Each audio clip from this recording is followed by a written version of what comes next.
Also, you play for that name. Local expertise worldwide. Sotheby's International Realty is well known for their exceptional real estate agents that distinguish themselves in communities all over the world. To learn more about real estate in Napa, Sonoma, San Francisco, and the rest of the Bay Area, or around the globe, contact Sotheby's International Realty Wine Country Brokerage at 707-935-2288. That's 707-935-2288. Sotheby's International Realty. The Sonoma Stompers are excited to have Jacob's Restaurant providing all of our concessions this season. At the ballpark, you'll find gyros, Chicago dogs, pizza, and salads. But in their restaurant, you'll find an outstanding menu featuring the best Mediterranean-style offerings in town. Seafood linguine, chicken piccata, ravioli, risotto, pizza, and so much more. Don't forget to try their desserts. Jacob's Restaurant is located on 1266 Broadway, right next to Traintown. Jacob's Restaurant and the Sonoma Stompers, proud partners. In your quest for roofing services, look no further than Crandall Roofing. Crandall's dedicated team of professionals guarantees excellence. From roof repairs to installations, Crandall delivers top-notch solutions with unmatched value. Crandall Roofing uses only Class A fire-rated materials, and Crandall Roofing is certified by the manufacturer to extend warranties up to 50 years of coverage. Crandall Roofing's simple pricing for roof services ensures transparency and ease. With straightforward rates and no hidden fees, Crandall Roofing makes roofing solutions accessible for all. Let your next roof be your last roof. Crandall Roofing, Diamond certified and proud partner of the Sonoma Stompers.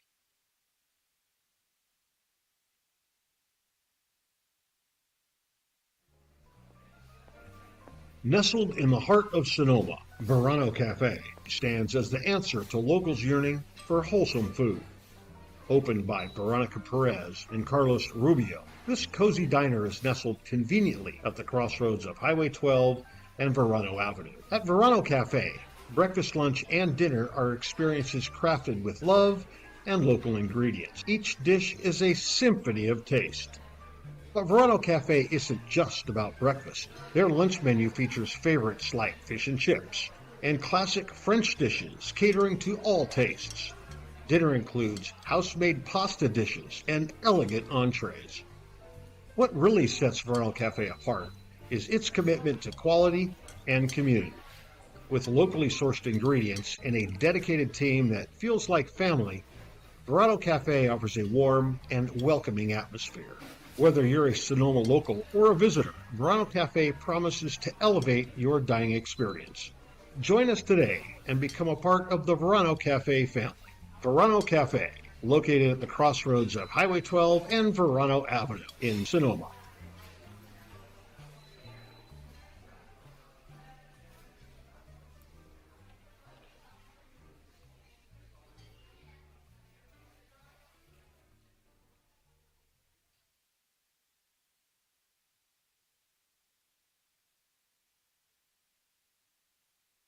The Sonoma Stompers are excited to welcome La Michoacana ice cream and treats to the family. La Michoacana ice cream is rooted in the world-famous ice cream traditions of Mexico. La Michoacana uses only fresh, natural ingredients, using recipes that have been handed down for generations. Every paleta is made by hand. Every scoop is crafted with love. Every bite, muy delicioso.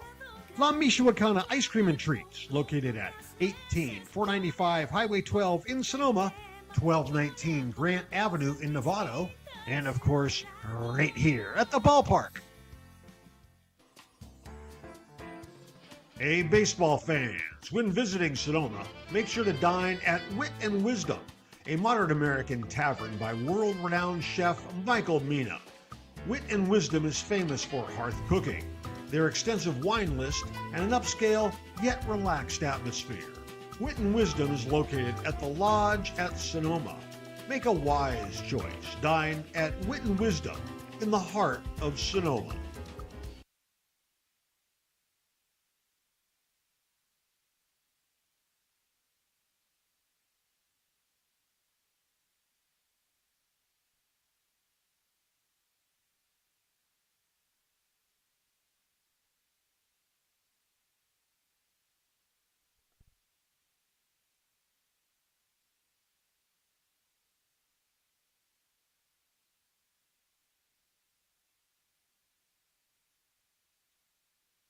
The Sonoma Stompers pregame show is on the air. Kieran Costa and Nate Martin have you covered up until first pitch here on the Stompers Broadcast Network. Get all the insights and analysis for tonight's contest and hear from Stompers manager Zach Pace on the Stomper Report. Your coverage of Stompers baseball starts right now.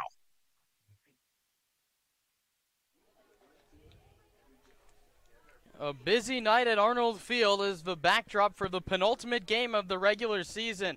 The Stompers and the Crawdads get going in just a few moments.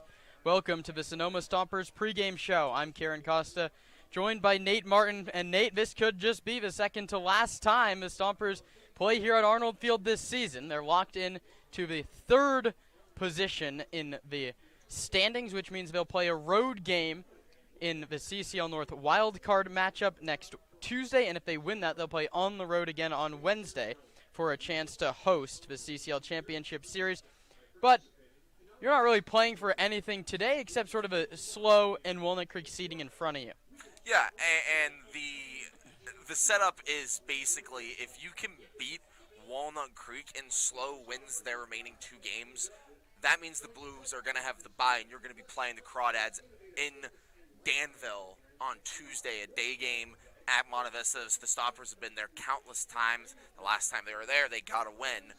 If the Crawdads win today, the chances are the North is going to run through Walnut Creek. You're going to have to go drive down to Slow to play a Tuesday night game before heading back up that night to Sonoma before a day game at Monte Vista. There's a clear preference if you're Sonoma, and you have the opportunity to play a role in making it happen. And the Stompers, after clinching, have gotten the hot. They've won 4 in a row, and that included last night's win over Alameda. The Stompers took down the Merchants 7-4, a complete game top to bottom. Nate Martin takes you through the highlights of the Stompers' 4th straight win. Every time the Stompers and Merchants face off, you know what to expect by now. Runs in the first inning. Between the first 8 games of the summer between the two teams, there have been 25 combined runs in the first frame. And that would be no different last night on the first pitch. Marquez comes set and delivers the first pitch of a ball game, and it's hammered to left. Jones takes a look and watches it fly. Zach Lewis on the first pitch of the ball game delivers a long home run to left. 1-0 Alameda. The Merchants would add another run on a double, only for the Stomps to erase that lead in the bottom of the first. 1 out. The pitch to McCown is hit towards center field. Landry coming on. He makes the catch. Tagging is Carlson. Landry's throw is online but late. Sack fly for Gage McCown. He gets the job done. Alameda would regain a 2-run lead, but again, Sonoma would answer back, this time thanks to a strong battle from Hunter Carlson. Pitch number 9 of the at-bat.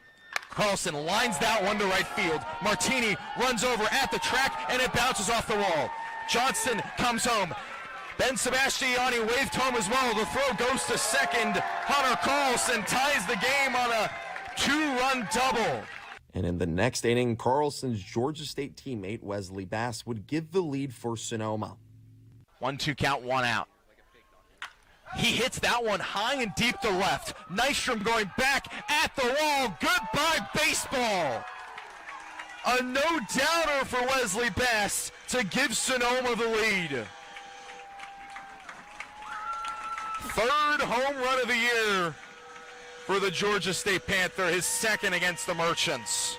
And the Stompers wouldn't stop there in the 5th, thanks to Ben Sebastiani. Eventually comes home with a 1-0. Sebastiani hits that one to right center. Landry and Martini run over, and it drops all the way to the wall. 1 run comes home. Another is waved home. Sebastiani's thinking 3. The throw over there is in time. He goes off the bag, but gets back on it for a triple. And the Sonoma relief pitching did what it had to do to secure a 7-4 win for the Stomps. Pitch to Kai Loxa is hit to third. Vassell backhands from behind the bag, throws to first, in time to get him. And what other way will this ball game end? A defensive masterclass from Vassell all night at third, and the Stompers win it by the final score of 7-4. Stompers took down the Merchants last night, but now it's time for what could potentially be a playoff matchup in just a few days. And Nate, it really has been all Walnut Creek in the season series thus far. Last year, the season series ended with the Crawdads taking 5 out of the 9. This year, they've already taken 6 out of the first 8. Yeah, and the last game between the two here at Arnold Field was one of the ugliest ones yet. The Crawdads, Sonoma kept up for a couple of innings, but that Crawdads offense was unbelievable. 15 runs, 16 runs, a blowout win for the Crawdads. So the Stompers got to come back out with some vengeance. Even though this game theoretically doesn't have much meaning for you, it has a lot of meaning for your playoff run, and you want to be able to show that you can beat this team again before you play them next. And I asked Zach Pace in the Stompers report today, what makes this team so tough to beat, and asked him a couple broad questions about how this season has gone as we enter the twilight of the 2026 campaign. Welcome to the Stomper Report, the second to last regular season game of the summer. I'm Kieran Costa with Stompers skipper Zach Pace. And Zach, you have the Crawdads today. You've struggled in the season series, 2 out of 8 against them so far. What would a win today mean, maybe just for the confidence knowing that you could see them in the postseason? Yeah, I mean, we want to go win every night. So, I mean, they're a good team, and so are we. And it would, definitely give us some confidence going to the playoffs. And I feel like we're playing pretty good right now, and it could help us out where we're actually going to play in the playoffs too. So, the game does have some meaning. It's not going to change our spot per se in the standings, but could change their spot. So, obviously we're going to go out there. We love to compete, and hopefully compete well today and find a way to come out on top. Let's start at the top with Chase Taylor leading off today. He's missed the last 3 games with the rolled ankle. Since the start of July, he's struck out just 4 times in 45 at-bats, and he's also second in the league in walks with 30 on the season. Maybe a guy that doesn't have a lot of pop but doesn't strike out and walks a lot. He gets on base. Maybe you see a little bit of yourself in him as a leadoff center fielder, and what does he bring to this team at the top of the order? Yeah, I mean, he sets the table at the top. He has quality at-bats, and, he finds good barrel a lot of the time, and like you said, doesn't strike out and gets a lot of walks, so kind of what you want out of a leadoff guy, and he's got some speed, could steal some bags, and, very nice in center field for us too, running down stuff. So just a really good ball player, and glad he's back in the lineup, and looking forward to a lot of good things coming from him. And he's also really good in center field. You also have Connor Johnston today out in left and Wesley Bass in right. Those are probably your 3 fastest guys on foot speed, but also very good at playing their defensive positions. What have you liked out of those 3 defensively this season? Yeah, it's nice, when you got 3 guys who can run down the ball, 3 guys essentially that can play center field, and I know the pitchers love it, when the ball's in the air. More than likely they're going to be able to find a way to run it down, and it helps out the staff a lot. It just keeps the pitch count down, and then our innings are shorter, and hopefully the other team's not scoring as many runs. So I really like that defensive outfield, and they all can play, and looking forward to seeing them out there today. Speaking of the pitching, you have Riley Dickey and Aiden Tinsley, 2 guys that throw at Modesto Junior College during the school season, and have come out here and just been really, really good for you. How does that sort of exemplify the fact that like a JC guy can go out and compete in this league just as much as the starter we saw from Walnut Creek, Joey Lorenzini, pitched at Arkansas, and Riley Dickey and Aiden Tinsley both have a better ERA than him? How do those 2 sort of show that anyone can compete in this league? Yeah, I mean, those guys are quality arms, and, they might be on their way at some point to a D1 college too, right? So they just might be in the earlier stages, and but I feel like, they'll get a good spot, in the future. And, if you're filling up the zone and competing in the zone, good things are going to happen. Doesn't matter where you're playing, it doesn't matter what school you're at. It's baseball, and that's the great thing about this game. Any given day, anything can happen. It doesn't matter so much what you did yesterday.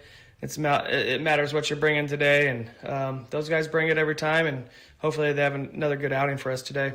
Last one for you here. Going back to the lineup. Tino Vassell leads the CCL in 3 categories. Do you know what those 3 categories are? I'm going to go RBIs. Yep. We'll go, it's not home runs.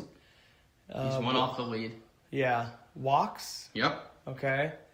And You don't think of him as a guy that maybe would lead the league in this, but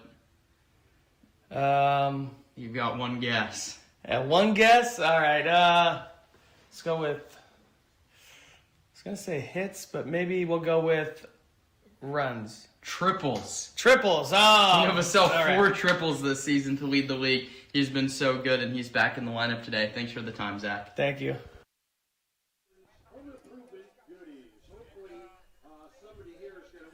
Sam Matherly will get the ball for Sonoma coming up. Thanks to Zach Pace for chatting here on a beautiful Saturday in Sonoma. And Nate, it's pretty standard 9 we're getting from Walnut Creek. They've had, give or take, 14 guys that we've just seen on a loop over the course of the first 8 games this summer. Yeah, Brent Cummings has done a good job rotating guys in and guys out. You're always going to get some good players from top to bottom, but the one that I really want to talk about is one of the newest players for the Crawdads, Aiden Robles, the younger brother of first base coach Eric Robles. He has been phenomenal since getting to Walnut Creek. Not your traditional Crawdad player from an NAIA school out in Georgia. You usually think their best players are D1 guys, but this guy's 10 for 25 this summer with 3 doubles and a homer. He's been really good against Sonoma. Aiden Robles will hit in the first inning against Sam Matherly when we come back. Lineups in first pitch, and then the last Saturday regular season game of the season comes your way on the Sonoma Stompers Broadcast Network. Thanks for tuning in to the Stompers pregame show. First pitch is on the way here on the Stompers Broadcast Network.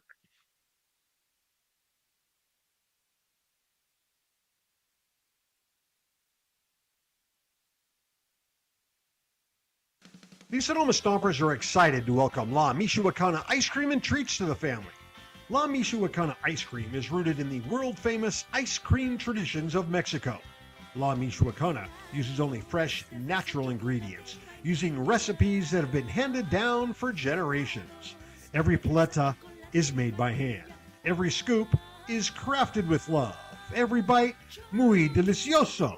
La Michoacana Ice Cream and Treats, located at 18495 Highway 12 in Sonoma, 1219 Grant Avenue in Novato, and of course, right here at the ballpark. Hey, baseball fans, when visiting Sonoma, make sure to dine at Wit and Wisdom, a modern American tavern by world-renowned chef Michael Mina. Wit and Wisdom is famous for hearth cooking, their extensive wine list, and an upscale yet relaxed atmosphere. Wit and Wisdom is located at the Lodge at Sonoma. Make a wise choice. Dine at Wit and Wisdom in the heart of Sonoma.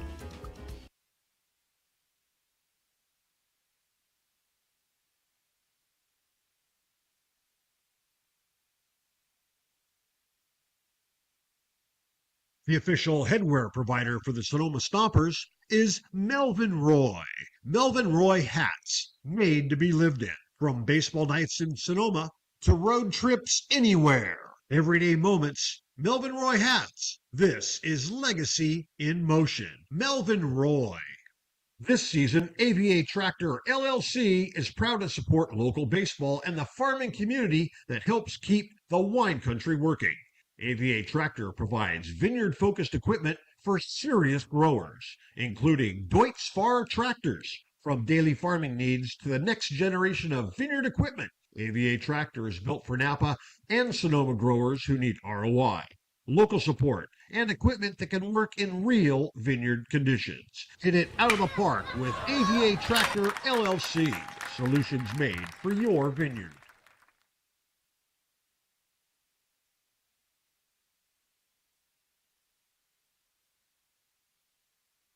The Sonoma Stompers are grateful to have Bank of Marin as a returning sponsor. Bank of Marin's philosophy is banking built on trust and relationships. Bank of Marin's creative and customized solutions safely and confidently support your growth and success now and into the future. Whether you're a sole proprietor forging ahead with your first company or the CEO of a well-established corporation, Bank of Marin's local bankers will work side by side with you to help you reach your financial goals. Bank of Marin, the official financial institution of the Sonoma Stompers.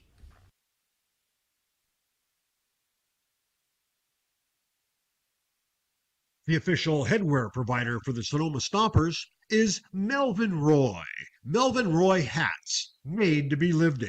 From baseball nights in Sonoma to road trips anywhere. Everyday moments, Melvin Roy hats. This is legacy in motion. Melvin Roy. This season, AVA Tractor LLC is proud to support local baseball and the farming community that helps keep the wine country working. AVA Tractor provides vineyard-focused equipment for serious growers, including Deutz Fahr tractors. From daily farming needs to the next generation of vineyard equipment, AVA Tractor is built for Napa and Sonoma growers who need ROI, local support, and equipment that can work in real vineyard conditions. Hit it out of the park with AVA Tractor LLC. Solutions made for your vineyard.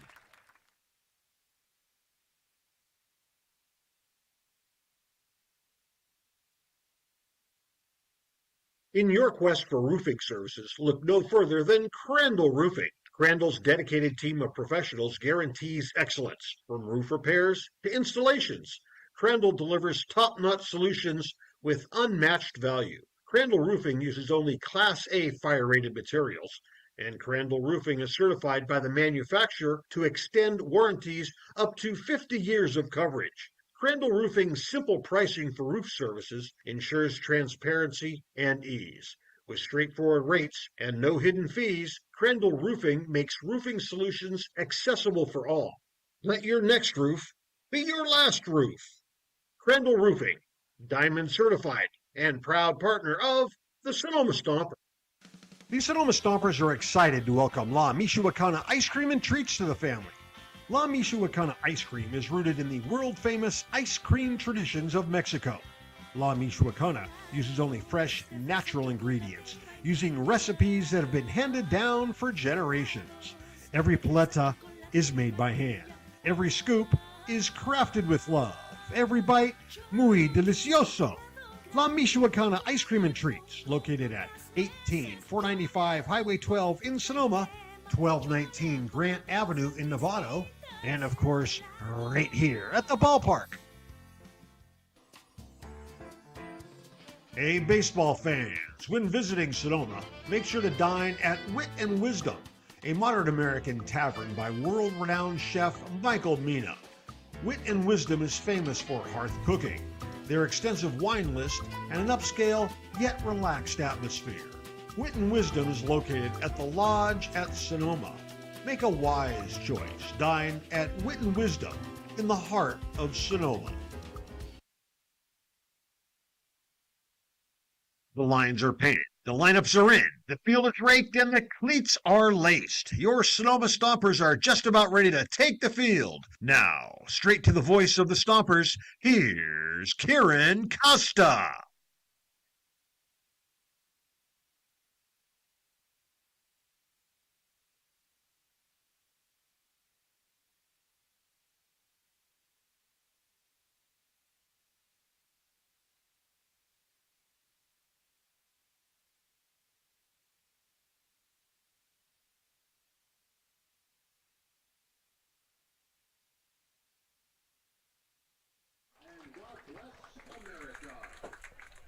Stompers are on the field and ready to go, and a 25-16 record. They've locked in the third spot and the final spot in the CCL North playoffs. They face a team battling for the top spot in the 26-10 Walnut Creek Crawdads, and their sixth-year skipper Brant Cummings announces this lineup on a Saturday night. The left fielder Daniel Pulasic leads off, followed by the third baseman Aiden Robles and the designated hitter Ryan Ellis. The right fielder, Joe Coupland, cleans up. The first baseman, Cam Taylor, hits 5th. And the catcher, Brandon Clisby, hits 6th. In the 7th position, former Stomper Elijah Ramos, the shortstop. The center fielder, Shane Aldridge, 8. And the second baseman, Lucas Carlisle, rounds out the 9 for Cummings. And they face Sam Matherly, a 6'5", 185-pound righty. Just turned 21 a few weeks ago. He hails from Danville, Kentucky. He went to Danville High School and then has spent the last 3 years at Bellarmine University. He did not play in 2026 due to injury. He's made 4 appearances for the Stompers. 2 of them starts. He's yet to be the pitcher of note. He's given up 6 earned runs in 8 1/3 innings, 5 walks, 4 strikeouts, 6 hits, and the worrisome number 6 hit by pitches. As he sports the Stomper home white uniform with Stompers in Navy script underlined on the front in Navy and Navy numbers on the back. And then on the front of the jersey is the orange numbers and the blue gamer hats with the orange bill. The Crawdads in the road reds, they have Crawdads in red across the front with red numbers on the back. And as Matherly throws his final warm-up pitches, Eric Robles heads down to coach first base. He was the first base coach in the All-Star game and has been all year long for Brant Cummings, who has taken his helm at third base as the coach there. He's also in the front office. He's the owner and the field manager. Brant Cummings really does it all, and he represented the North as the skipper this year in Reno. But now he's just taking on the Stompers for the final time in the regular season. It'll be Pulasic, Robles, and Ellis against Matherly in the first. Paul Remedios, the home plate umpire, calls play. Pulasic in from the left side. Matherly stares in for the sign. And away we go as a first pitch fastball misses down at 6:12 Pacific time. It's a beautiful 82 degrees and a packed grandstand here at Arnold. Right on left, Matherly to Pulasic.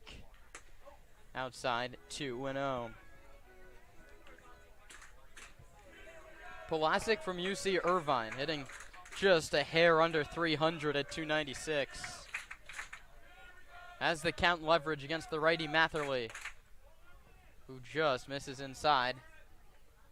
All fastballs so far from Sam. That four-seam at 86 miles an hour. In jeopardy of what would be his 6th walk of the summer. 3-0 on Pulasic, the leadoff hitter, who takes ball 4. He's on to start the ball game.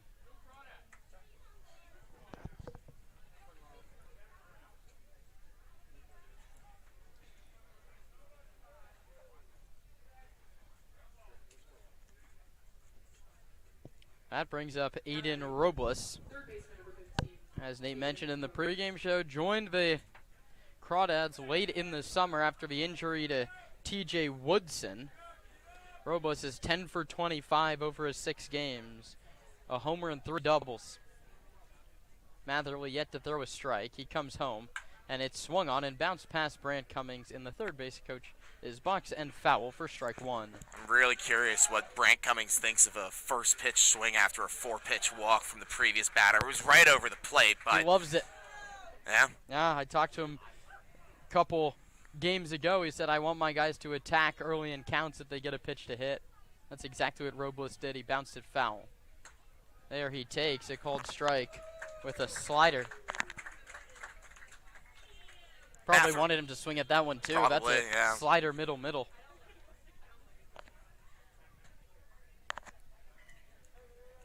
Robles has done damage against the Stompers before. It was 0-2 pitch to him.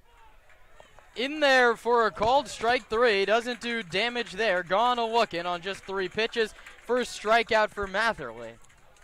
It's a lot better of a first at-bat for the Stompers than the first time they faced Robles. He took him deep in his first at-bat of a summer. It was a triple shy of a cycle in that game. Ridiculous. Here he strikes out looking, and now a ground ball induced from Ryan Ellis could end the inning. Way to come back from Matherly after giving up a 4-pitch walk, 3-pitch strikeout the very next at bat. Runner goes. The pitch is lined to where the shortstop would be and into center field. Pulasic heads towards third. Taylor's going to throw into second, and it's a single for Ryan Ellis. First to third goes Pulasic. And the Crawdads immediately set up with runners at the corners and just one out. It's unlucky for Europero at short today. He went in to get the runner at second, and that ball was hit right to where he was over at short. That's a perfectly executed hit and run. You hit it exactly where the fielder should be. And now Ellis is at first with runners at the corners. We'll see if they send Ellis from first. He doesn't go, and the pitch is up and outside, 1-0. Ellis is someone they call Mr. Crawdad for a reason. Yeah. Became the franchise's all-time leader in RBIs last night against San Francisco. Pinch hit single.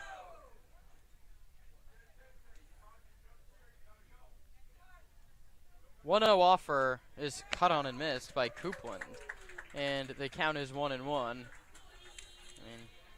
Stompers fans may remember Joe Coupland from watching Nick Sebastiani's walk-off home run go over his head nearly a year ago. Stompers need a 2-ball from him here. He's behind, nothing, or 1-2 the count. Coupland, Long Beach State, right-handed hitter. Been crushing the ball so far this summer. Another guy that joined a little later in the campaign. 1-2 pitch to him. That one's hit softly on the infield. It's going to land in front of the second baseman, Sebastiani. He'll throw to first, and time will be called at home plate.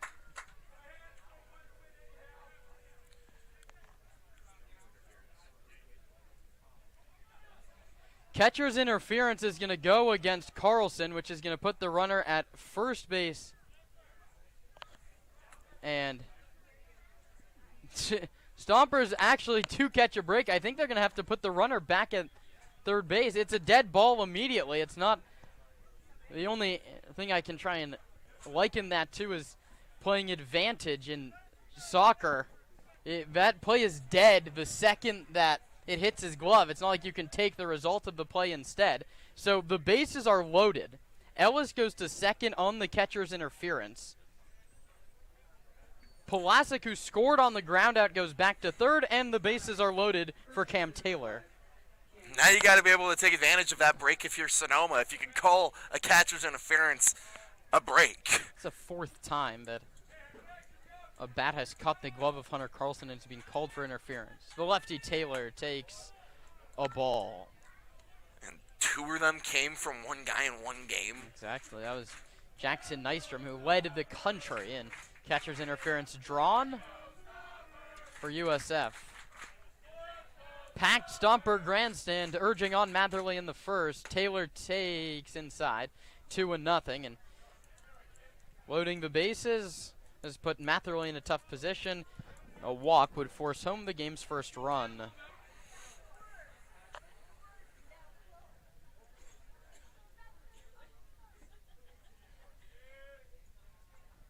Two-0 pitch is high, 3-0. Walk, strikeout, single, catcher's interference. The bases are loaded with one out.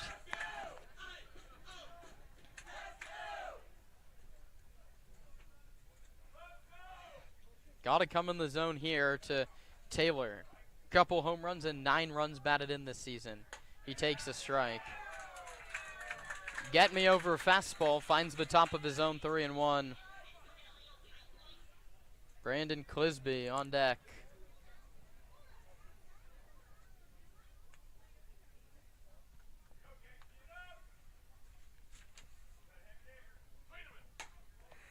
Outside for ball 4, and Cam Taylor earns his 10th RBI, and it's 1-0, Walnut Creek.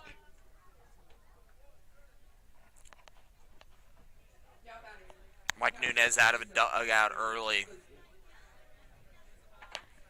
1 out recorded so far for Sam Mathley. This is what the Crawdads did the last time they came to Sonoma. Put up 2 in the first inning. He needs a double play ball badly against Brandon Clisby, who's hitting .297. Catcher from New Mexico State. What's on the line here for the Crawdads is they control their own destiny. If they win out, they will host the CCL North title game on Wednesday. If they don't, and they drop one of these 2 games and Slow wins their last 2 games, then the Blues will jump over the Crawdads for the top spot. And so there is a clinching scenario today for Walnut Creek if they win and the Blues lose.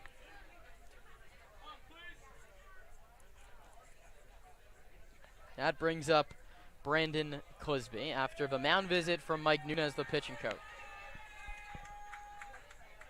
Sam's first pitch is bounced foul. Again, right past Brandon Cummings in the third base coaching box, and will set the defense behind Matherly today.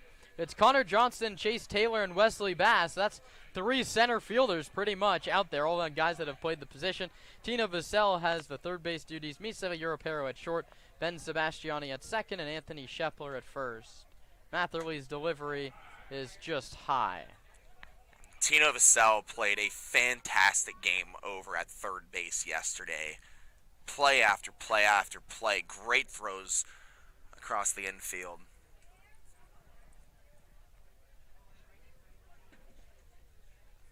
The 1-1. Inside. Reach back for 87. Clisby leapt out of the way, and he's ahead in the count 2-1. Brandon, 16 RBI in 19 games. Has a chance to add a whole lot more to that number. Former Stomper Elijah Ramos is on deck. 2-1, swing and a miss. Slider had Clisby way out in front, 2-2. And it's interesting, right? Because, you know, you look at Sonoma's stats this summer, and they have the 2 league leaders in RBI with Vassell and Carlson at 35 and 33. The highest RBI number for Walnut Creek this year is Elijah Ramos of 22. But it's just because so many guys get ribbies. 2-2 pitch, up and outside, 3-2. So many guys on this Crawdads lineup. Like, the lowest number is, well, besides Robles, who just started, is Cam Taylor, 9. Joe Coupland hasn't gotten any action either. They just get runs. 3-2. Inside, ball 4. Back-to-back, bases loaded walks. Crawdads lead it 2-0. And Elijah Ramos, who's done damage against these Stompers, digs in from the right side. Ladies and gentlemen, Jesse Rich is now pouring 2 kinds of Pinot and a Chardonnay at the wine field. Grandstand packed out, as are all 3 group areas, and there's a smattering of fans in the left field bleachers. It's a very, very full crowd on hand, over 500 tickets sold, and the Crawdads have done a good job of silencing those fans early with 2 runs, and the bases still loaded, and just 1 out, and now a 1-0 count on Elijah Ramos. It's the same thing as the last time these 2 teams played, though. It was one of the biggest crowds we had all year last Saturday. About 350, 400 tickets sold the night before, and see more day of. These Crawdads, though, just like to quiet this Arnold crowd any chance they can get. Stompers hoping for a double play against their former second baseman, hitting just under 300 for Walnut Creek, and he takes a strike. Ramos has gotten the average up to 225. He was a guy struggling to keep his head above the Mendoza line for the first almost 3 weeks of the season. 1-1. Inside, almost hit him 2-1.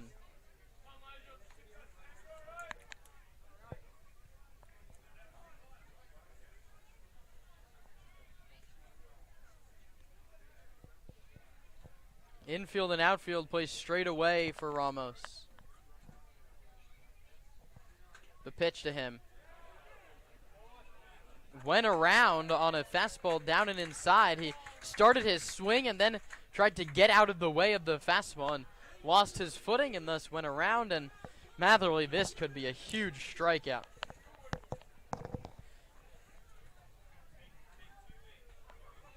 Elijah, as Nate mentioned, the RBI leader, awaits a 2-2 pitch. Strikes out swinging on a fastball. Second one for Matherly, 2 away. And as crazy as it sounds, you'd be happy to get out of this inning with just 2 runs allowed. Absolutely.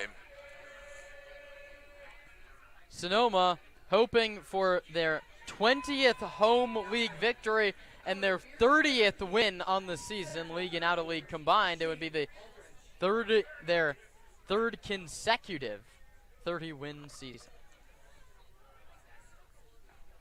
The pitch hits Aldridge, and a run scores. It's 3-0.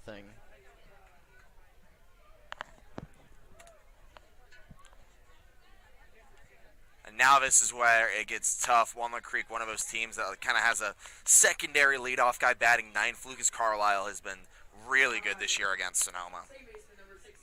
295 on the average for Lucas over 15 games, and you've allowed 3 runs on a bases-loaded walk, another bases-loaded walk, and then there a bases-loaded hit by pitch. The Crawdads are a base hit away from really blowing this game open. Stompers haven't even hit yet. First pitch from Matherly. Outside corner for a called strike.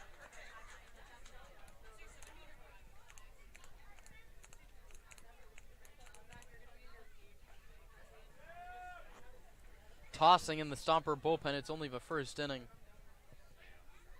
0-1 for Matherly. Hit hard but foul over Steve Leary, the first base umpire. Dylan Brewster has the calls at third.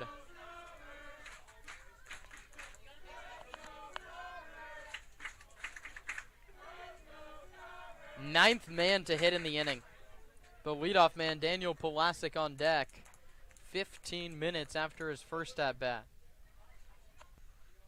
Matherly hopes that's in the second inning. 0-2 pitch. Inside. Up to 88 on the fastball.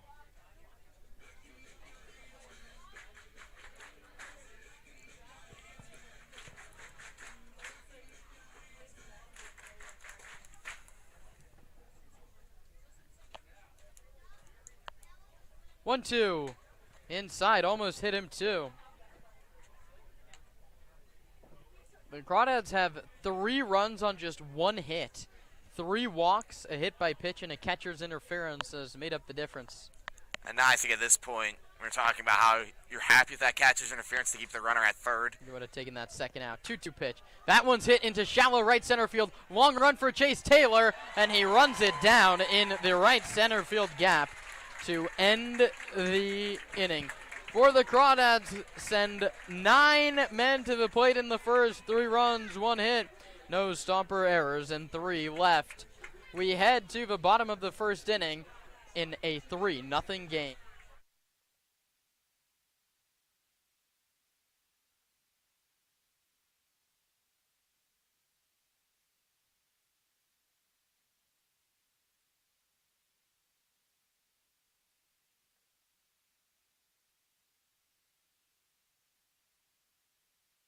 In your quest for roofing services, look no further than Crandall Roofing. Crandall's dedicated team of professionals guarantees excellence, from roof repairs to installations.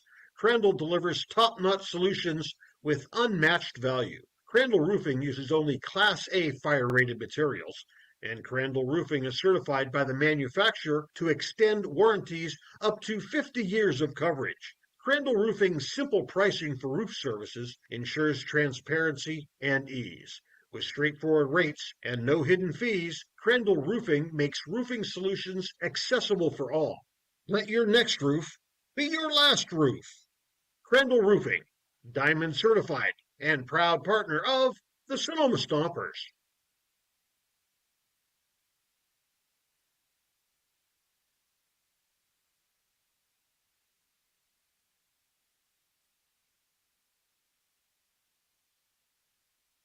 Friedman's Home Improvement. When something breaks at your house, head on over to Friedman's Home Improvement. Remember, if we don't have it, you don't need it. Not getting enough Stompers content? Stay connected all season long on social media. Follow at Sonoma Stompers on Instagram, X, Facebook, and TikTok.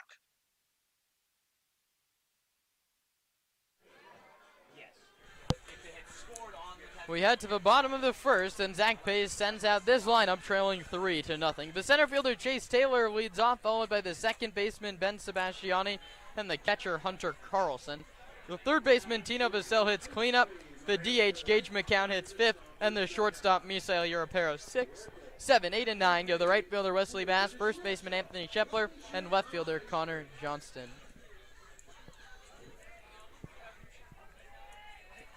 That brings up Chase Taylor, the leadoff man. The pitch from Hudson Aber is inside for a ball. Hudson, 6'2", 195 pounds, from Danville, where Walnut Creek play their home games. The 20-year-old went to San Ramon High School and spent the last couple years at UCSB. The 1-0 pitch is in there for a called strike, 1-1.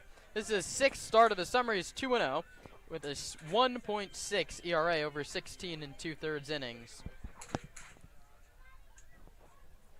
4 innings, gave up a run last time out against Menlo Park. He delivers to Taylor, who takes inside, and the count's 2-1. Taylor's missed the last 3 games with a rolled ankle, and he was really going here in the second half. His walk numbers have the second most in the CCL, 30 walks. Aber working up the first base side of the hill delivers, and Chase grounds it to second right at Lucas Carlisle, who backs up, takes an easy hop, and throws him out 1 away. That brings up Ben Sebastiani. The defense behind Aber today sees Pulasic in left, Aldridge in center, Coupland in right. Third to first around the infield goes Robles, Ramos, Carlisle, and Taylor. Brandon Clisby does the catching for Hudson Aber.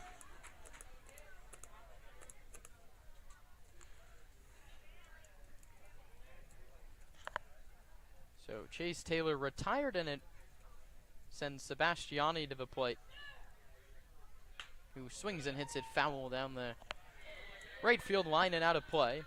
Ben's hit the ball well against Walnut Creek this season. He's 6 for 15 against the Crawdads.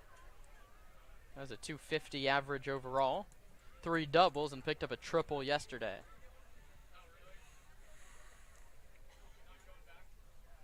The 0-1 offer is at the knees for a strike, 0-2.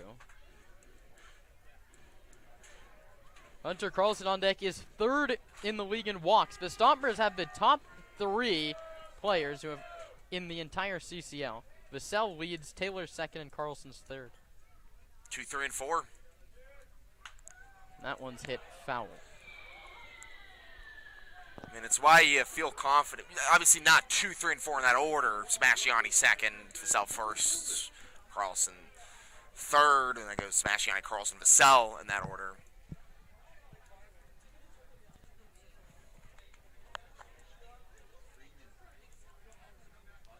.0-2 offer, Sebastiani swings and hits it weakly. Back to the pitcher, Aber bobbles and still throws him out, 1-3. And that brings up Hunter Carlson, who is the CCO leader in on-base percentage. If you make it maybe a 30 at-bat minimum, there's obviously guys with 700 on-base percentages if they've gone 7 for 10. But if you really stratify that out to a real number, we get to 522. That's Carlson's on-base percentage. And as I mentioned, he's also third in the league in walks and second in the league in RBI. The Stompers, Vassell and Carlson vying for the top spot in quite a few categories. The first pitch to Hunter is popped up, third base side out of play, over Dave Hoke, the third base coach. Jacoby Heyer over at first for the 8th-year manager Zach Pace, whose pitching coach is Mike Nunez, hitting coach Paul Maidorena, and Casey Gilroy is the bench coach. 342 hitter. The pitch outside, 1-1.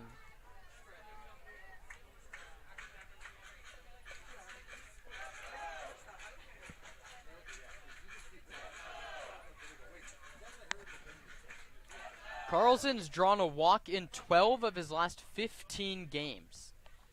Let's see how he can get himself on here to keep this first inning alive. 1-1 pitch is outside, 2-1.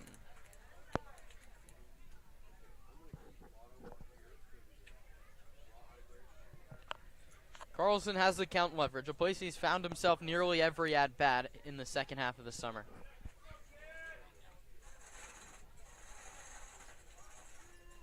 Abers 2-1, outside 3-1.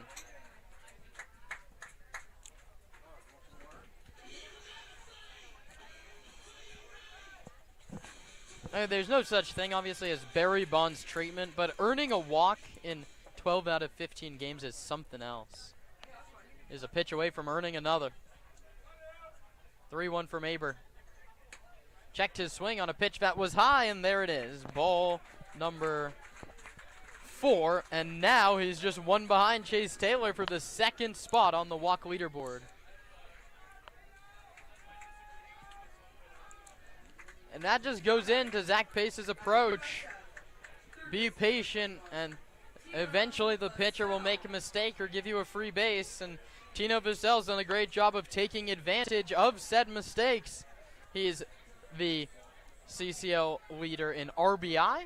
He has 35, and he has a chance to add more with a man on and 2 men out. Open stance for the lefty from Pleasant Hill, and he drives this one to right center field. Copeland comes over. He's not going to get it. It's rolling all the way to the wall. He cuts it off. Dave Hoke's aggressively going to send Carlson. The relay throw is in time.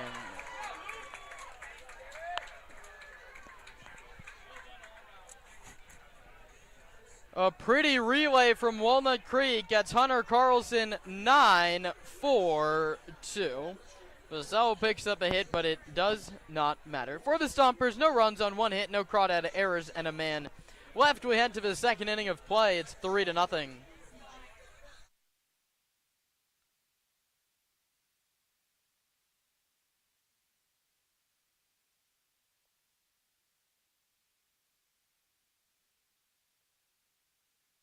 The official headwear provider for the Sonoma Stompers is Melvin Roy. Melvin Roy hats, made to be lived in. From baseball nights in Sonoma to road trips anywhere. Everyday moments, Melvin Roy hats. This is legacy in motion. Melvin Roy.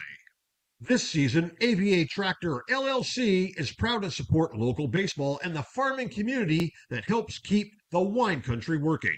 AVA Tractor provides vineyard-focused equipment for serious growers, including Deutz Fahr tractors.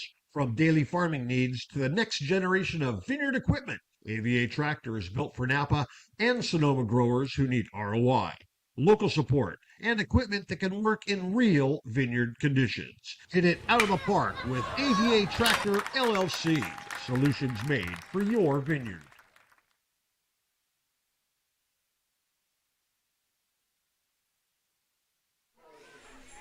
Top of the second inning here on the Stompers Broadcast Network. We're joined by a guest, Austin Oda.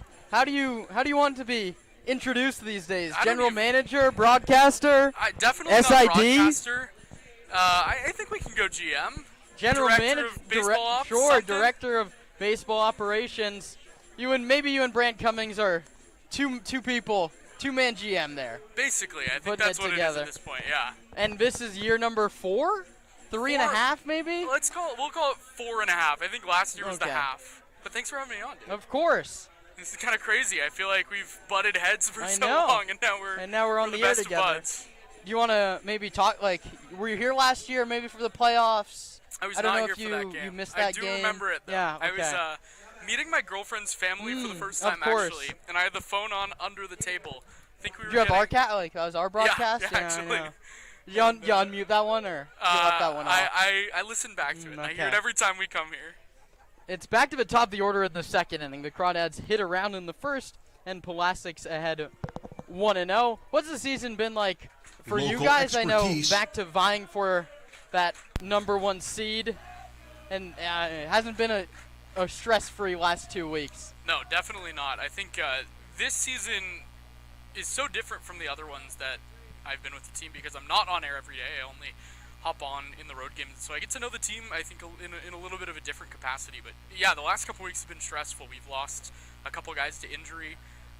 We've lost a couple guys to, their school's pulling them, but for the most part, our bullpen is pretty healthy, which is the shocking thing. We've seen the CCL for the last 5 years, and the bullpen's the first to go, but it hasn't been like that for us.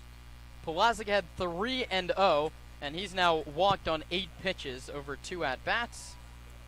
And the leadoff man aboard again for Walnut Creek. And that's something that Brant Cummings has done so well with this team is you're both so aggressive early in counts. I think we see, I mean, I don't have the numbers, but I feel like you have to have the most hits on the first pitch, but the walk numbers are there as well.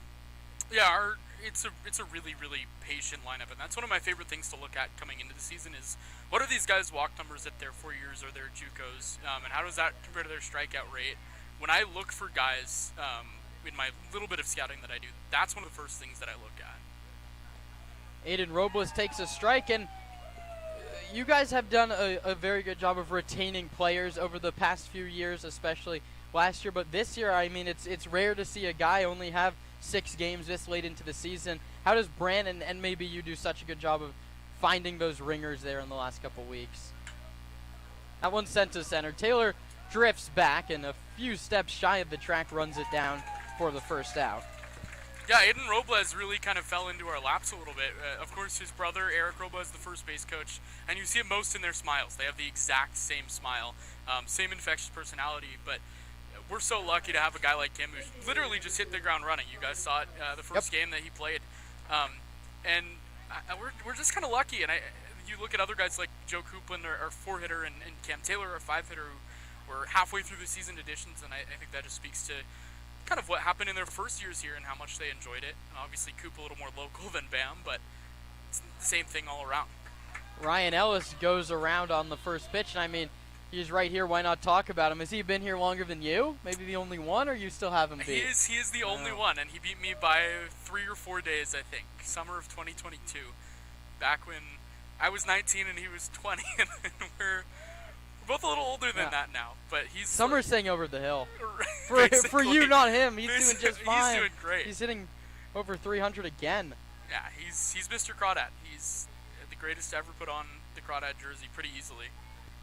Runner goes, pitches outside. Carlson has a chance at second, but the throw is high. Stolen base for Pulaski, and I mean, the talking points keep on coming up for us. Brant Cummings loves to be aggressive on the base paths, doesn't he? Yeah, the funny thing is, for a while, the Crawdads were not a big base stealing team, and it was really Ryan Ellis the first couple of years, and that was it. And that has really changed a little bit to now where the Crawdads are a team with such incredible athletes that maybe aren't the greatest base runners, but they have the go sign, and they'll get it done. The pitch from Metherly is inside, and it hits Ryan Ellis on the elbow guard, I think, protecting that front elbow, and Walnut Creek is rallying once again with first and second. Then I have a question, unbiased of course. What's your favorite road environment in the CCL North? It's here. It's not even close. I love Slow. Slow is really fun. Is a really fun place to play. But I don't know how to say this without sounding mean.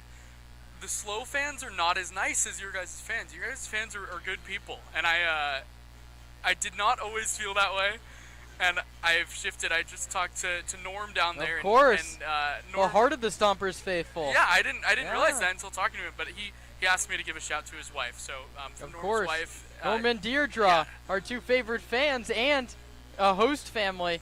I think Gage McCown and Misael Europero living with the Crams this year. They do so much. I mean, he's been there for years and years, longer than I have. Every single game, he sits right there. That's awesome. Middle in front of the booth.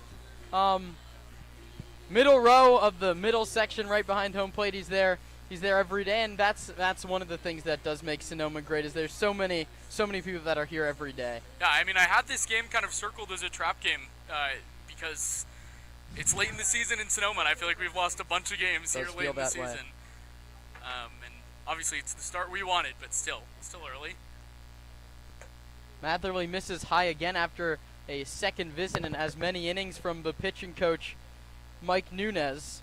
And this game could get out of hand in a hurry with Coupland, who has 4 doubles and 2 homers, and now just his 10th game. He seemed to pick up right where he left off.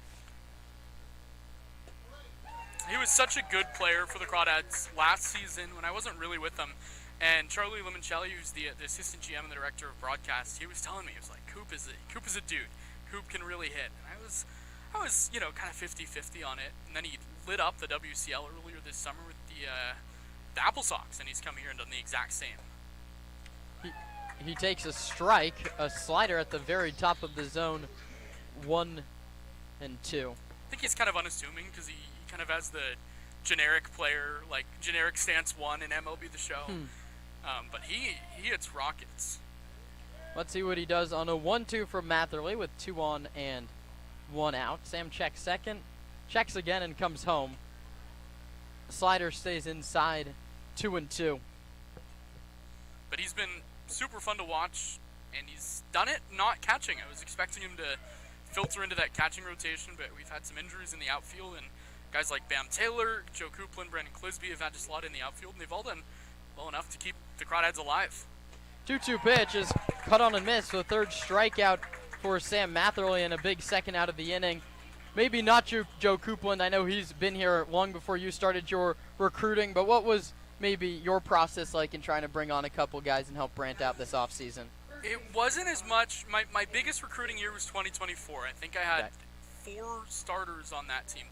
Arms is all Coach Cummings. This year I reached out to Bryden Bull via Instagram DM. That's how you do it. That was a good pull. But yeah, that's a lot of fun. I'm a big spreadsheet nerd. And so I do kind of the foolish baseball stat line scouting. And I look through just about every non-Power 5 player that has eligibility. And yeah, no, I don't think there's anyone from this year's team, but it's a ton of fun. That's one of my favorite parts of the offseason. The pitch from Matherly is outside again, 2-0. And tell me about Hudson Aber, who has the ball today, UCSB guy, one of, I think, less than in years past, maybe in those pitchings. I mean, we obviously saw Flora throw for you a couple of years ago, and Raymond Olivas, who had the ball in the title game last year, another UCSB guy. Is that your connection with UCSB or Brant's got guys down there? I think it's Skips, and I know he's got a good connection with Santa Barbara City College, so I don't know what the correlation is there. But Huddy's been great. He's the hometown kid. He's from Danville, same high school as Ryan Delaney and Joe Coupland. And he's a strike thrower. He's a competitor. He's fun to watch. And he's a really good dude. Do you get to do any I do player not stuff? do any player stuff as of now. We'll see.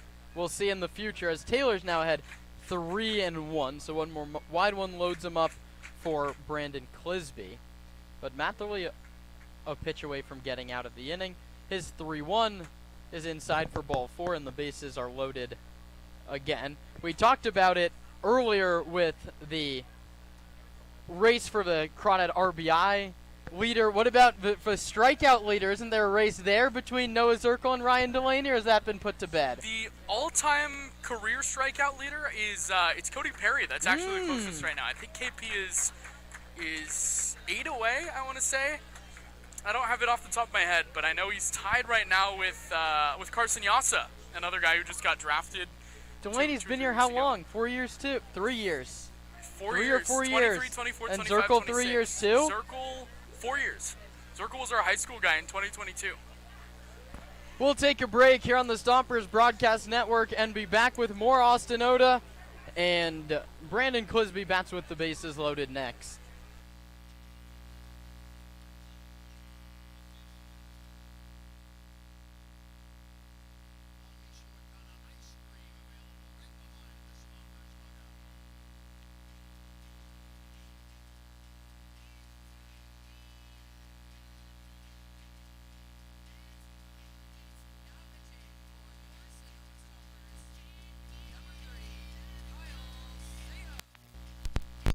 Wide. Sotheby's International.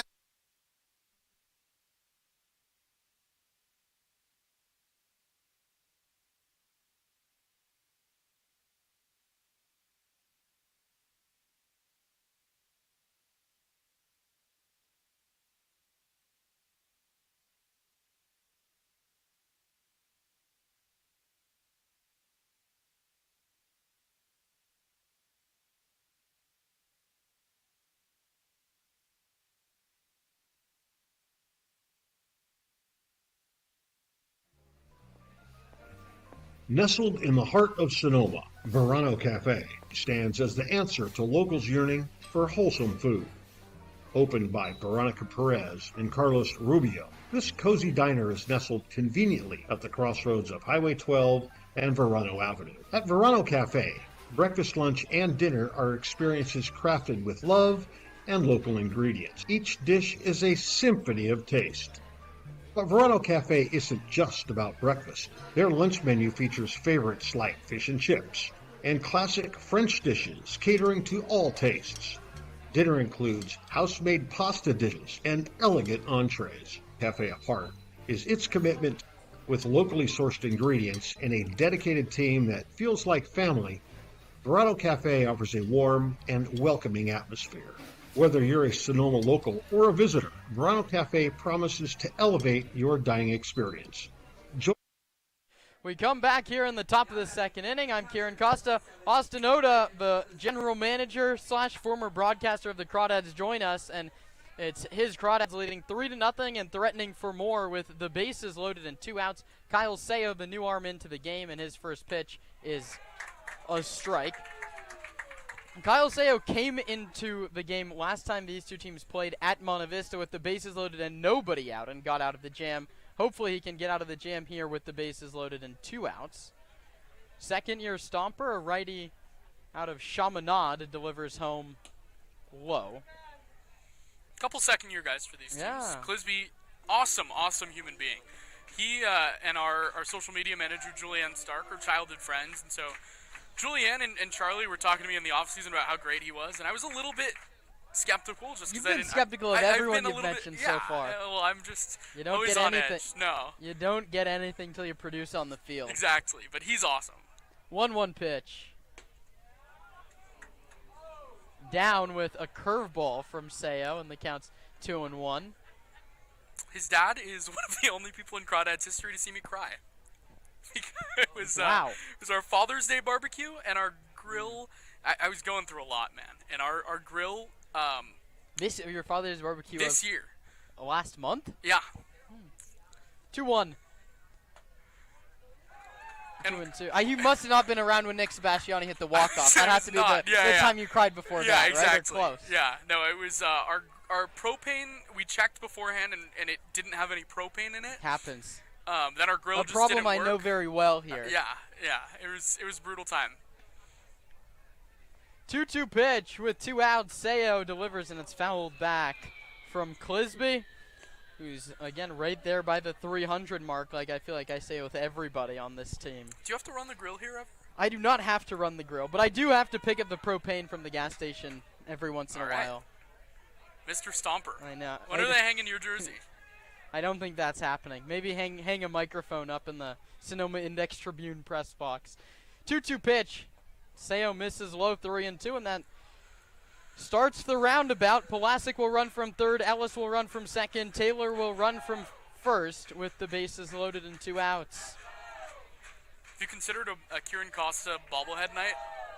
I don't know. I don't know if that one's in the budget this year. Nate, are you in on that? Well, Nate's in on it, so there you go. 3-2, Sayo to Clisby. Everybody's running with 2 outs. The pitch is popped up, foul, and we'll do it again. Were you in the CCL? Like, have you ever been to Lincoln? I have not been to Lincoln. Okay. I did half a season when we played what I Lincoln. thought, I did home games only for the second half of the season when we went to Lincoln. I did go to Healdsburg once and Solano once. Oh. Not as awesome. Lincoln, I forget what their broadcast duo's name is, but they had their bobblehead night. That was really cool. That's awesome. 3-2 pitch again from Sayo.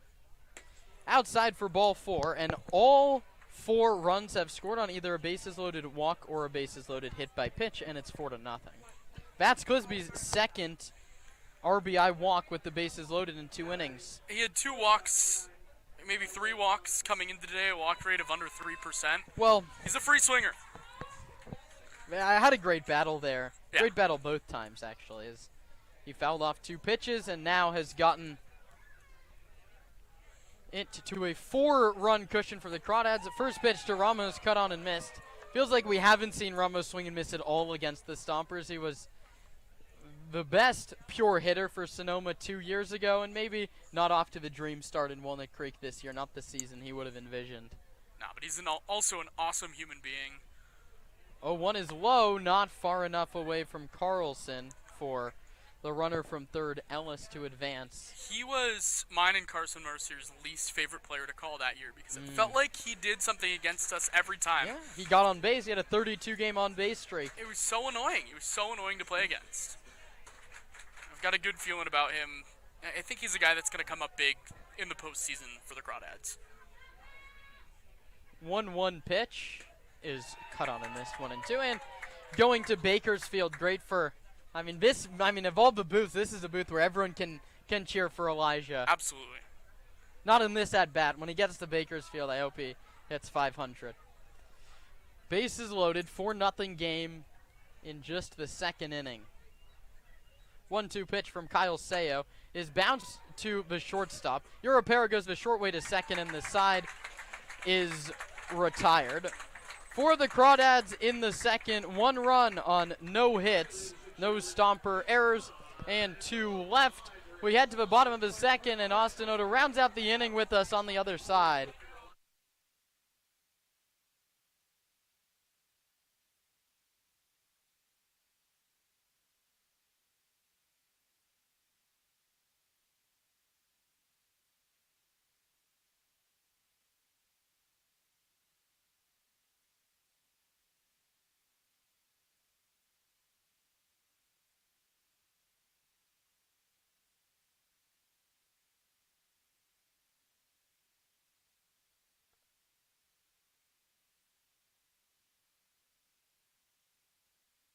Join us today and become a part of the Verano Cafe family. Verano Cafe, located at the crossroads of Highway 12 and Verano Avenue in Sonoma.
Not getting enough Stompers content?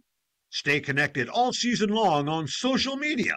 Follow at Sonoma Stompers on Instagram, X, Facebook, and TikTok.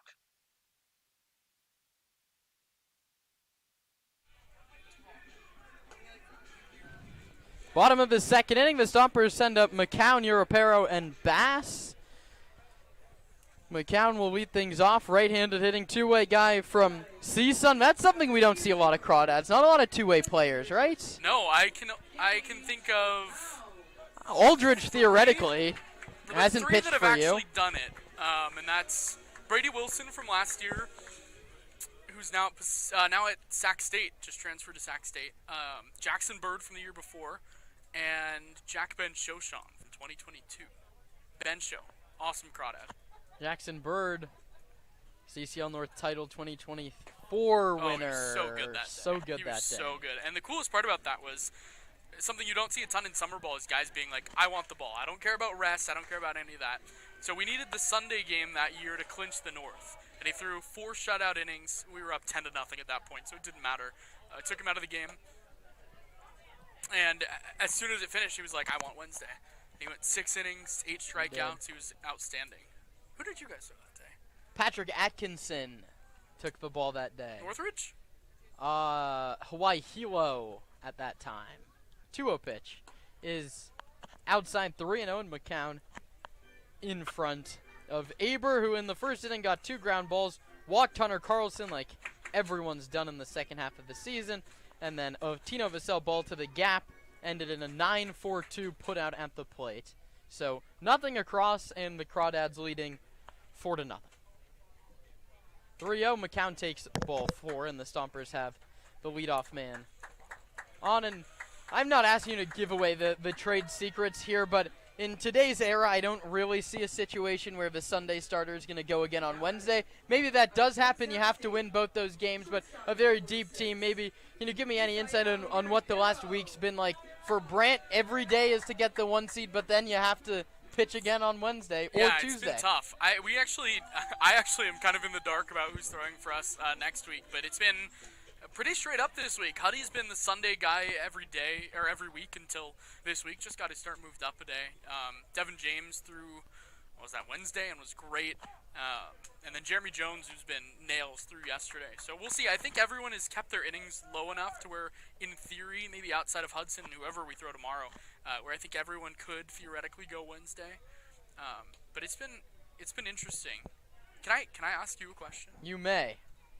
I'm glad I got permission. Whatever you want. What is your Mount Stompmore? Oh, of my years here, or Let's go your years. We were famously the 2016 Pacific Association I'm familiar. champions. Kelsey Whitmore is the number 1. Yeah. Let's go your years. Of my time here, Max Handren's just all 4 faces, he's I Mr. think. Stomper, yeah. He is Mr. Stomper. Can I put myself on there? Or? Sure. No, I would put Max Handren on there. Of course, he was a 4-year Stomper. Nick Sebastiani's made the All-CCL team the last 2 years. And, of course, the one big swing. Is Coupland in left today? No, he's in right today. That would be fun, though. 2-man Mount Stompmore. 2-man. I'm really telling you, can we put Handren on there multiple times? Chase Anderson, general manager. It's a good one. But player-wise, is there a lot of guys that have played over multiple years? That's the tough one, right? I feel like you gotta have one. Europero hits it to second. Probably too weak to be 2, but throw goes to first. The turn is late. The throw into second. The turn to first was late. Fielder's choice allows Europero to reach. He replaces McCown on the bases. I've always said the Mount Crawshmore has to be. Ellis. Three multi-year guys and one specialty 1-year guy. Who are yours? Ellis. Perry? No. I just love said Cody. he's the team strikeout leader ever. It's probably Gabe Tanner, who is a 3-year Crawdad. Oakland Ballers now, or White Sox. And now White Sox, yeah. And then I don't know, man. I think the 1-year guy is probably Sean Fitzpatrick. Ooh. Matt King Ryan Brome is up there. That was gross. I think Ryan Brome, who is getting married in 5 days. I think one that I wasn't here for, Mikey Bell was a crowd favorite over his 2 years. Got drafted by the Giants in the 19th round a couple weeks ago. He is not. He's going to Georgia. Yeah. He Go was Dogs. All around. He was last year with Gonzaga and then went to Georgia earlier this portal season, I guess you can call it now. As I say that, I think Cam Calvillo's kind of got to be up. Ooh. Cam Calvillo went to high school with Chase Anderson, general manager of the Stompers. 1-1 pitch is hit weakly towards second. The tough play is to second base, and Ramos keeps his foot on the bag. So back-to-back 4-6 fielders' choices here. I think Handren's got to be on there. Yeah. Sebastiani's got to be on there. Good one from our stats guy, Lucas Sebastiani. Devin Laginto, this is his second year. Yep. He had the complete game with 10 strikeouts against Menlo Park last year and got the ball in Game 1 of the CCL Championship Series and left that game on the hook for the win. How many Sebastianis are there? There are 2 on the team, 1 in the ownership group, and then 1 in the booth. And 1 on the name of the theater in the square. That one's outside, 1-0. And the winery. You name it, there's a lot of them.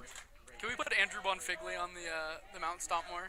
We can put him as He's like my favorite kindest Stomper of all guys. time. Yeah, I know. He's the greatest person ever.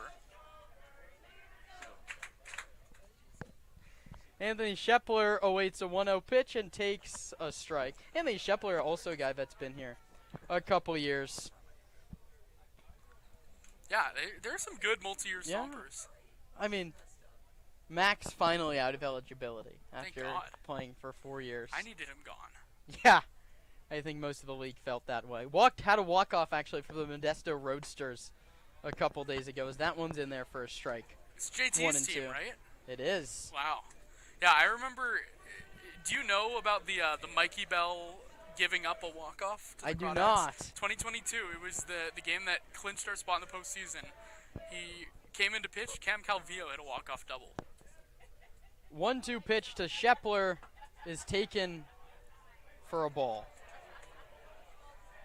Professional take from Shepler on a 91-mile-an-hour fastball that the TrackMan says could have caught the Yeah. inside corner. It's my guy Paul Remedios behind know. the plate. Good call, Paul. I'm of all the umpires in this league, I am actually a big fan of Paul Remedios. I love Paul Remedios. Me too. I was an umpire for his kids' little league. His kid, AR? yeah. Anthony Remedios ran the Woodside Little League umpires. He He ran ran the the umpires, and I was That is electric. the Saturday behind the plate guy there in high school. I love AR. Yeah, right, because you're a South Bay guy Yeah. also. Or is that Peninsula? It is. I like to call it the Peninsula. Okay. Check on first. Bass is safe. Anthony Shepler, this is the first time I've ever seen him wear batting gloves. Wow. He's a Special things happen when yeah. Austin Otis I on the know. mic. See what else we can see.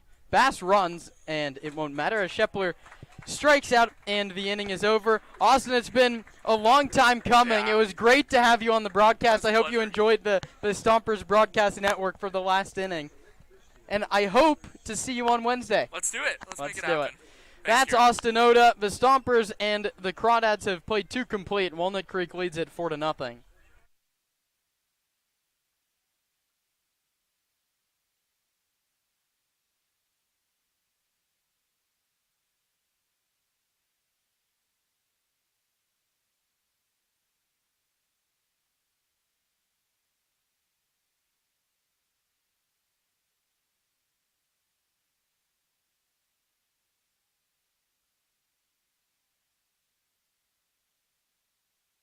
In your quest for roofing services, look no further than Crandall Roofing. Crandall's dedicated team of professionals guarantees excellence, from roof repairs to installations. Crandall delivers top-notch solutions with unmatched value. Crandall Roofing uses only Class A fire-rated materials, and Crandall Roofing is certified by the manufacturer to extend warranties up to 50 years of coverage. Crandall Roofing's simple pricing for roof services ensures transparency and ease. With straightforward rates and no hidden fees, Crandall Roofing makes roofing solutions accessible for all. Let your next roof be your last roof. Crandall Roofing, Diamond certified and proud partner of Rawhides on deck. Rawhides on Deck. Oh my God! Rawhides on deck. On Deck can be purchased right here at the ballpark and at Sonoma Springs Brewery, located at 19449 Riverside Drive in Sonoma.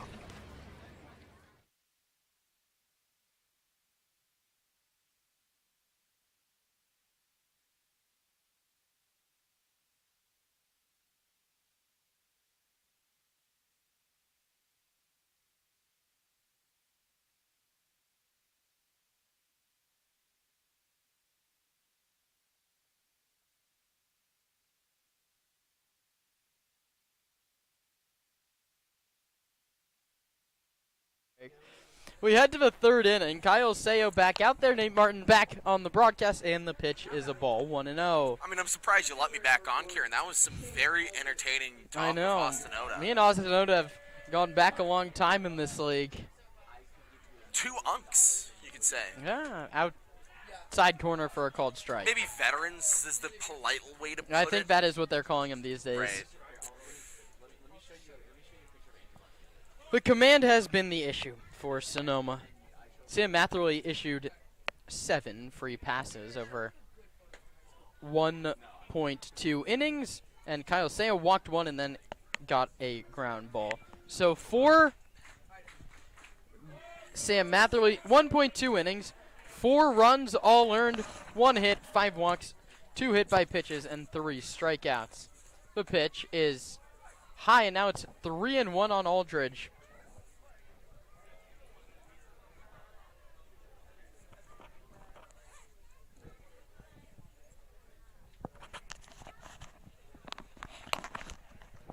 Right on left, Sayo's pitch is outside for ball 4.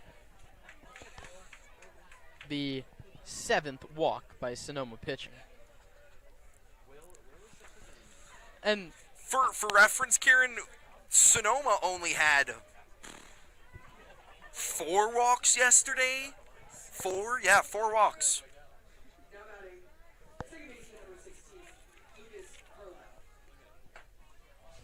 now it's Lucas Carlisle's turn. The 9-hitter takes a strike on the outside edge. And I don't think it's, been Walnut Creek being smart with what they are and what they aren't swinging at. It's just Stompers pitchers really struggling with command today.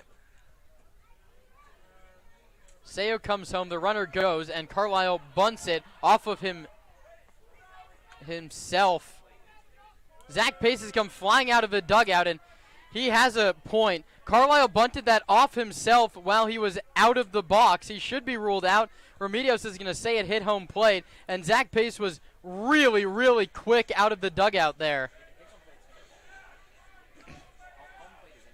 If it hits home plate and goes fair, and it hit him in fair territory, he should be out. I think Paul missed this one. And Zach said, "Can you ask somebody?" And I think he said no. What did Austin call Paul Remedios? Good Good call, call, Paul. I mean, maybe good call for Walnut They're testing Creek. that name.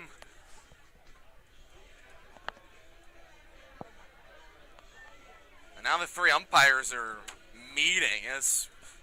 This would be a break for Sonoma needs this to go their way. 4 runs against the Crawdads this early just feels possible. Sonoma has come back down by 4 against Sonoma with 4.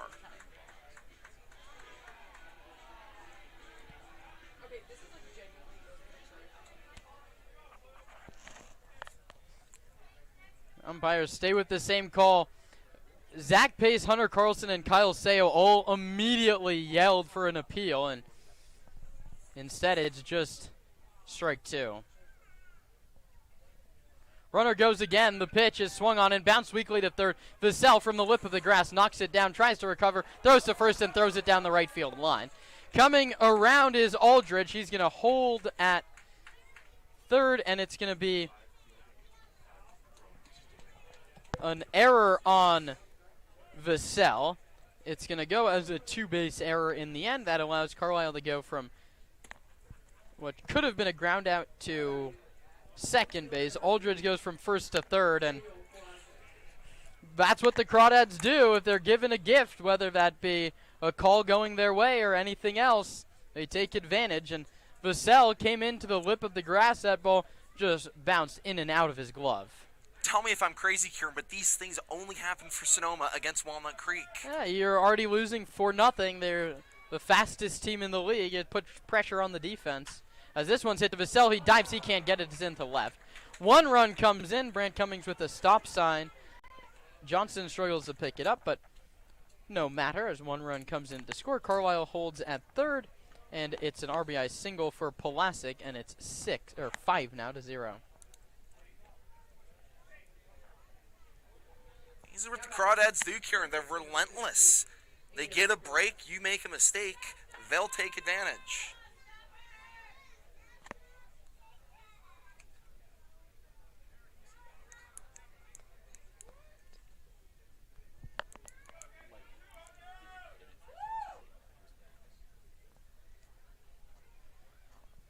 Runners at the corners. Pulasic runs. Carlson will throw down to second, and the runner is out.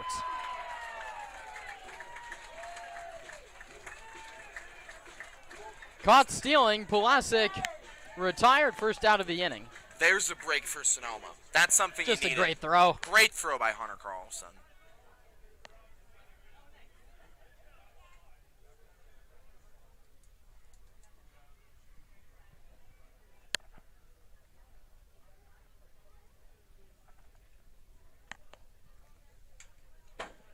Robles swings and fouls it back to the screen. So in the inning, a walk, an error, and a single. Matt has one run home, one runner at third, and then the single was erased eventually on a caught stealing.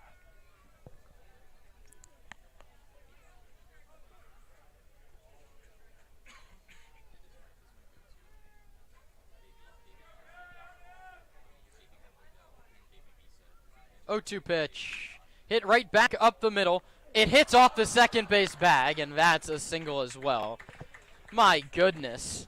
It really does feel like everything sometimes breaks the Crawdads' way. Scoring is Carlisle. It's an RBI for Robles. And I don't know if Misael Europero, even if he picked up that baseball behind second base, would have got him, but he obviously didn't have a play. It was a bouncing ball right back through the middle. It hit the bag and kicked back towards a shortstop position. And now every Crawdad has reached today. And Ellis, the man at the plate, has reached twice. He singled and scored in the first, was hit by a pitch and stranded at third in the second. 6-0 your score. I wouldn't be surprised if Robles is running early here against Saya. Held on by Shepler. Kyla comes home. Ellis fouls it into the glove of Carlson. And if these results hold, the Crawdads will be celebrating the regular season North title on the Stompers field tonight. Barons lead the Blues 4-0. Ellis pops it foul. Now 6-0. Beg your pardon. 6-0 here, 4-0 in slow. All the results going the way of Walnut Creek.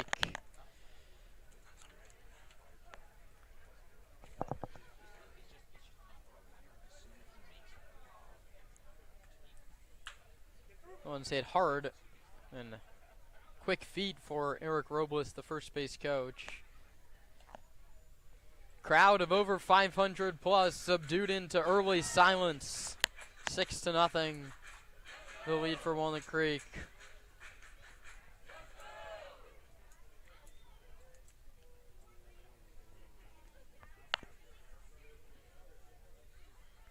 Oh-2 home is low. Carlson blocks it, and taking second base is Robles.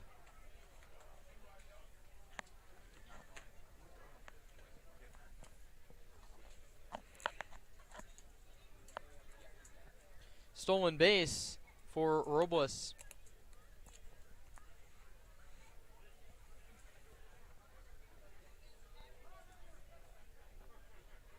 Time called at the plate by Ellis. So Robles is at second, Ellis is at the plate, and the Crawdads are comfortably out in front 6-0.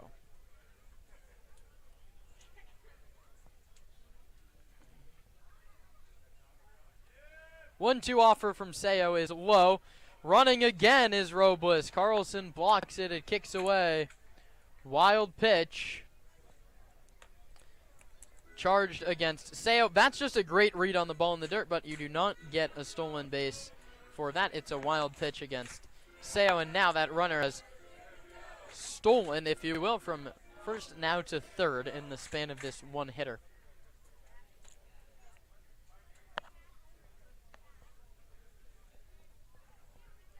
Two-two home. Ellis takes a ball, 3-2.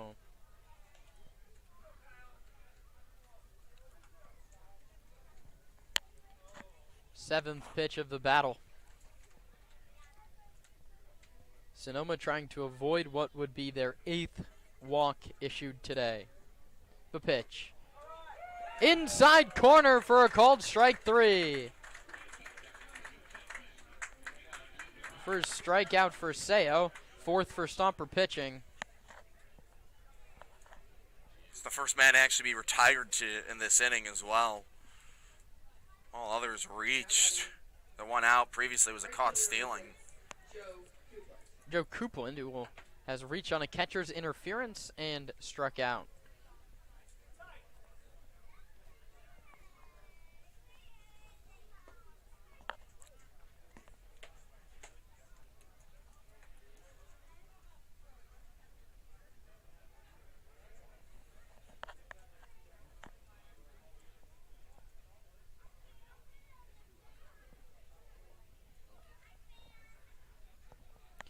Joe, a right-handed hitter, awaits the 1-0, and it's taken outside.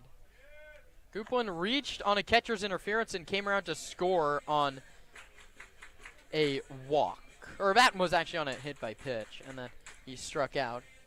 He's in the book as 0 for 2. His catcher's interference counts as an error.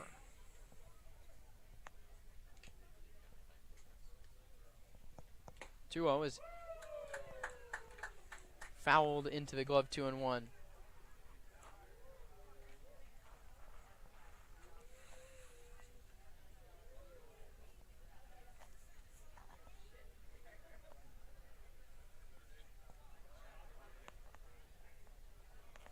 Two-1 home from Seo. Was hit to third, but just fouled. Ducking out of the way was Robles.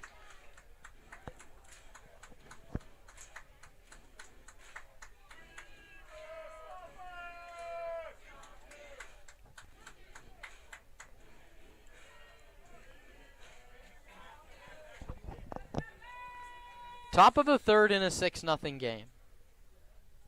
Kyle Seo comes set and delivers to the plate. Just outside. And the count's full.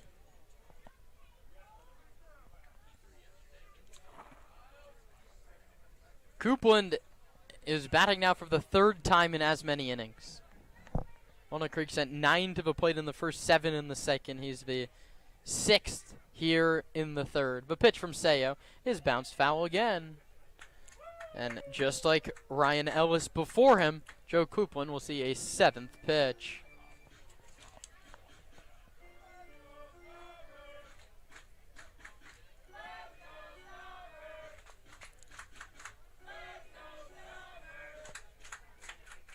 Seo set to deliver his 38th pitch of the outing. Slings it home, and it's popped foul and out of play. 1, 2, 3, 4, 5, 6, 7. Now in his 8th hitter. It looks like he's going to get up to 40 pitches.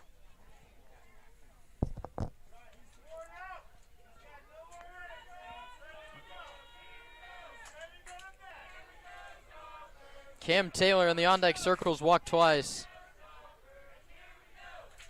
3-2 from Seo. Low for ball 4.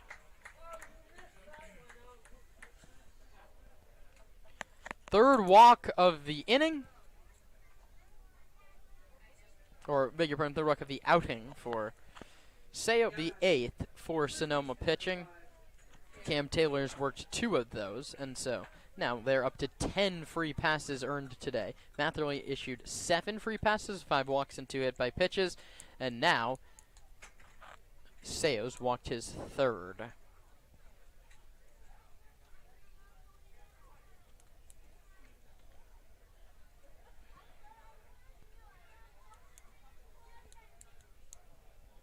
First pitch to Taylor is a called strike 1. This is a demoralizing first few innings for what was for Sonoma a chance to play spoiler to these Crawdads and more importantly put on a show for the big hometown crowd who seem to be enjoying it nonetheless, as everyone seems to do every time they're at Arnold Field. And it's now 0-2, so that means you should come out to Arnold Field tomorrow for your final chance of the regular season, a 6:05 start against the Alameda Merchants. 0-2 pitch. Taylor hits it foul down the first base line.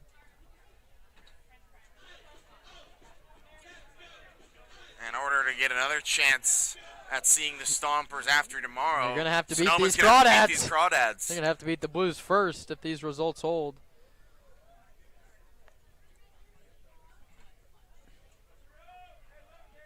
Runner goes, 0-2 pitch is yanked again. Foul once more, 75 miles an hour on the slider.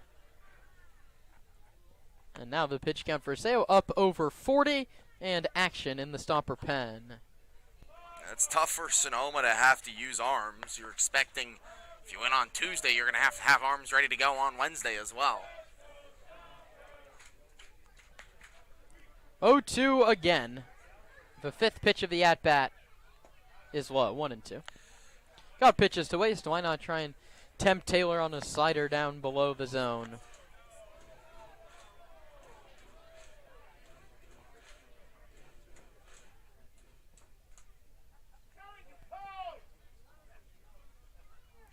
One-two pitch to Taylor. Seo finally wins the battle. He strikes him out swinging. For the Crawdads in the third, 2 runs on 2 hits, 1 Stomper error, and 2 left.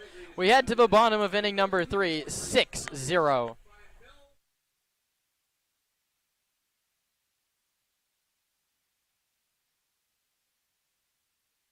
The official headwear provider for the Sonoma Stompers is Melvin Roy. Melvin Roy hats, made to be lived in. From baseball nights in Sonoma to road trips anywhere. Everyday moments, Melvin Roy hats. This is legacy in motion. Melvin Roy. This season, AVA Tractor LLC is proud to support local baseball and the farming community that helps keep the wine country working. AVA Tractor provides vineyard-focused equipment for serious growers, including Deutz Fahr tractors. From daily farming needs to the next generation of vineyard equipment, AVA Tractor is built for Napa and Sonoma growers who need ROI, local support, and equipment that can work in real vineyard conditions. Hit it out of the park with AVA Tractor LLC. Solutions made for your vineyard. Hey, Stomper fans! Sonoma Springs Brewing Company has created a new special beer just for us. It's called On Deck. It's a light, crisp lager brewed for a smooth, refreshing finish. The perfect beer to enjoy here at Arnold Field or anytime you're thirsty. Sonoma Springs and the Sonoma Stompers, where your next beer is always on deck.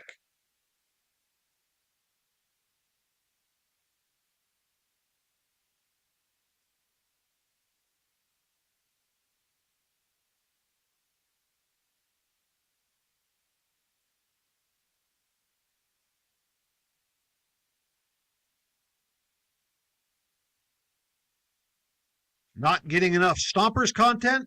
Stay connected all season long on social media. Follow at Sonoma Stompers on Instagram, X, Facebook, and TikTok.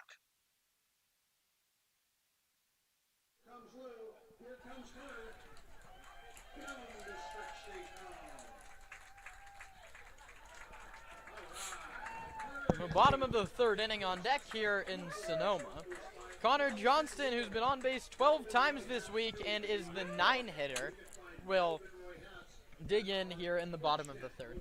This game has been going now for 1 hour and 17 minutes. The Stompers have sent 8 men to the plate. The Crawdads have sent now 23. So I'm really curious to see. Breaks. I'm curious I want to to see the time of possession. Yeah, that's not really a stat you see come to play a ton in baseball, but definitely plays an effect. Underrated. First pitch is low, 1-0. CJ's been an on-base machine lately. He's got that OBP up to 347. 12 times this week he's found himself on first base. Majority of those walks. 6 in the past few games. And he bends back out of the way of a fastball up and in at 90 miles an hour. And Johnson's someone I wonder what the role is going to be for the playoffs, because he's been really, really good recently. Good defender as well out in the outfield. I could see him hitting 9th for Sonoma on that Tuesday. Looks to be down and slow as of now. The pitch is inside 3-0. Not to get ahead of ourselves, but to set up that Tuesday game would be a 1-game playoff between the Stompers and the Blues. We'll have a video stream here on the broadcast network, so you can stay tuned for that. as Johnston takes a 3-0 pitch for a strike.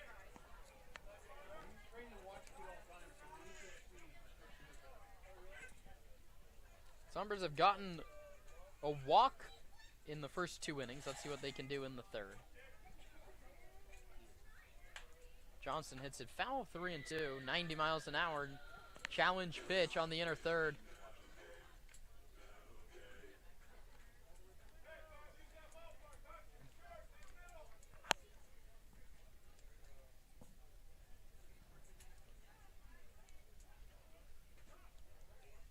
Ooh, very late time granted to Johnston by Paul Remedios. Hudson Aber had started his motion and then had to stop. That's how injuries happen. It's a scary moment. I don't know if you, as a Stompers announcer, I don't know if you grant Johnston time that late. Goodness. 3-2 home, CJ hits it foul. Johnston redshirted his freshman year at Bellarmine, so shared the dugout, if you will, with today's starter, Sam Matherly. They're both headed back there next year. Johnston, originally from Wilsonville up in Oregon, awaits a payoff pitch from Hudson Aber. Hit weakly to the right side. Heading over is Carlisle towards the bag at first, and he throws out the speedy Johnston by a step 1 away. And of the now 7 outs today, 4 have been made by Lucas Carlisle. Chase Taylor.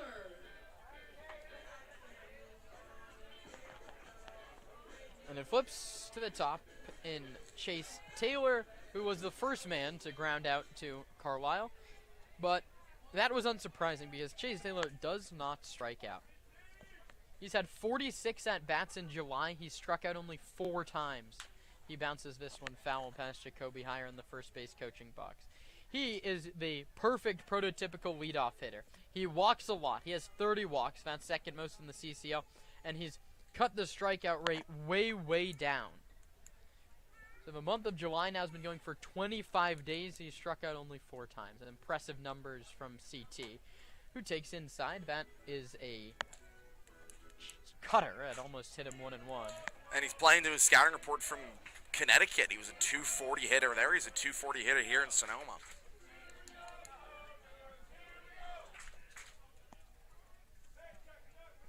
Pitch to Taylor is a called strike. Another changeup. Back-to-back changeups from Aber after a first pitch fastball. And the count's 1-2.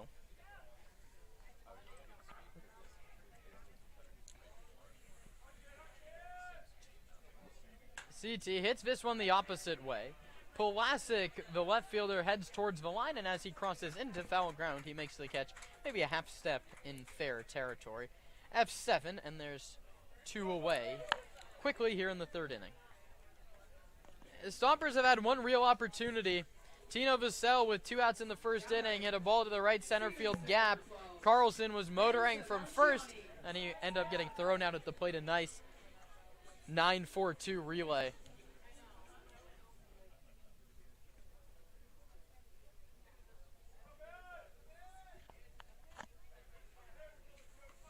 Aber's pitch to Ben Sebastiani is high.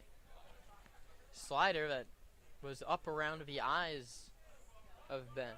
Triple and 2 walks yesterday. He's 6 for 16 against Walnut Creek. That's good for the highest batting average against the Dads with no minimum plate appearances.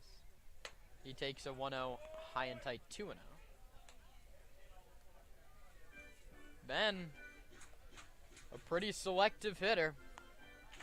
11 walks and 6 hit by pitches this season. They go along with 21 strikeouts. On base up over 400. He takes a strike, 91 at the knees and away. That's a pitcher's pitch, especially on 2-0. And the count's now 2-1.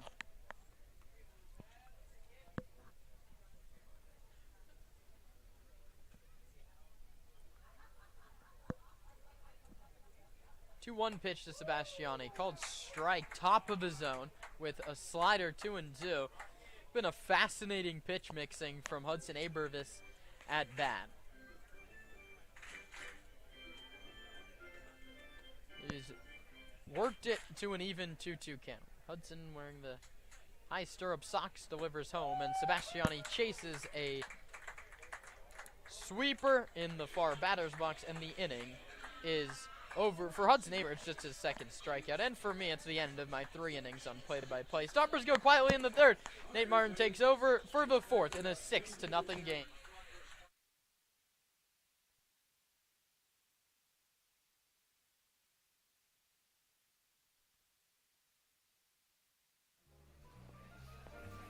Nestled in the heart of Sonoma, Verano Cafe stands as the answer to locals yearning for wholesome food. Opened by Veronica Perez and Carlos Rubio, this cozy diner is nestled conveniently at the crossroads of Highway 12 and Verano Avenue. At Verano Cafe, breakfast, lunch, and dinner are experiences crafted with love and local ingredients. Each dish is a symphony of taste. But Verano Cafe isn't just about breakfast. Their lunch menu features favorites like fish and chips and classic French dishes catering to all tastes. Dinner includes house-made pasta dishes and elegant entrees. What really sets Verano Cafe apart is its commitment to quality and community. With locally sourced ingredients and a dedicated team that feels like family, Verano Cafe offers a warm and welcoming atmosphere. Whether you're a Sonoma local or a visitor, Verano Cafe promises to elevate your dining experience. Join us today and become a part of the Verano Cafe family. Verano Cafe, located at the crossroads of Highway 12 and Verano Avenue in Sonoma.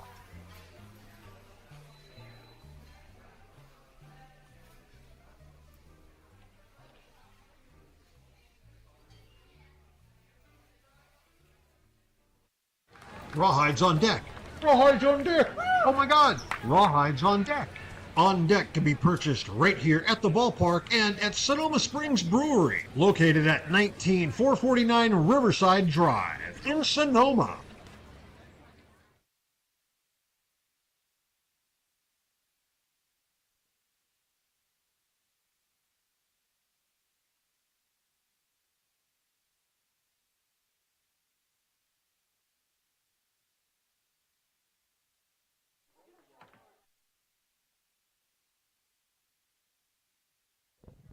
Kyle Seo stays on the hill for the top of the fourth. Trying to put up the first 0 of the day for Stompers pitching. He induces a swing and miss from Clisby, 0-1. And the command has been the problem today for Sonoma. Combined between Matherly and Seo, the pitchers are throwing a 52% strike rate. As that one finds his own, 0-2. Matherly Seo here out ahead on Brandon Clisby.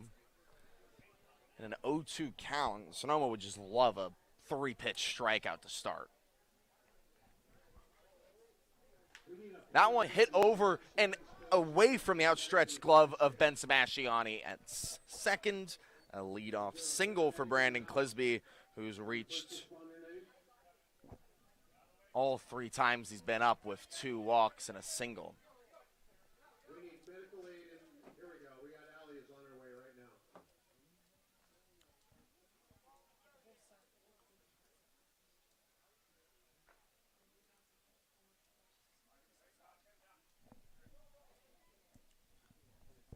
Brings up Elijah Ramos with 1 on, nobody out.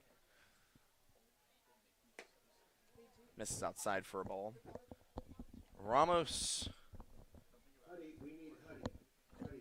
struck out back in the first and reached on a fielder's choice in the second.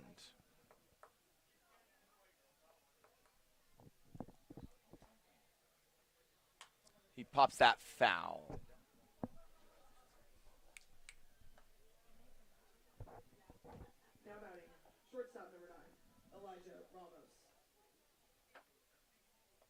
Sun's starting to set here at Sonoma. Our packed grandstand on a Saturday night. The pitch. That one hit to, she's at right center. Taylor tracks over and he makes the grab for the first out of the inning.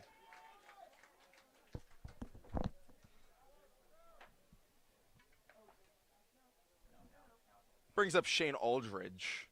A hit by pitch and a walk.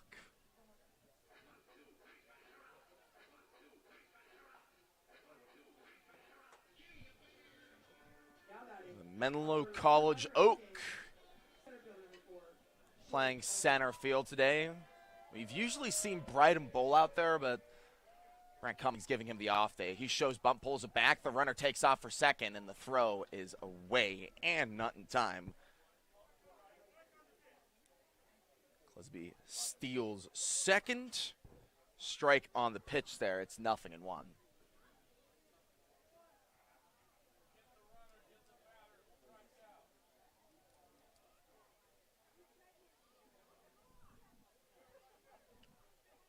Walnut Creek has scored in every inning of this ball game so far. As that one lined down the left field side and it gets through. That trend's going to continue as Clisby crosses home plate. Aldridge heads for second with a one-out double. 7-0 Dads. Second RBI of the day for Shane Aldridge. Brings up Lucas Carlisle.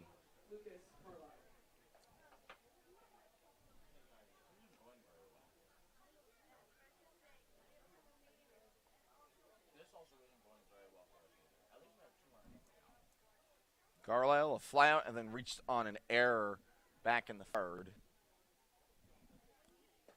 Takes a first pitch strike from Kyle Seo. Seo, since entering the game, he's given up 3 walks and 4 hits. He's also struck out 2. That one is taken for a strike, 0-2.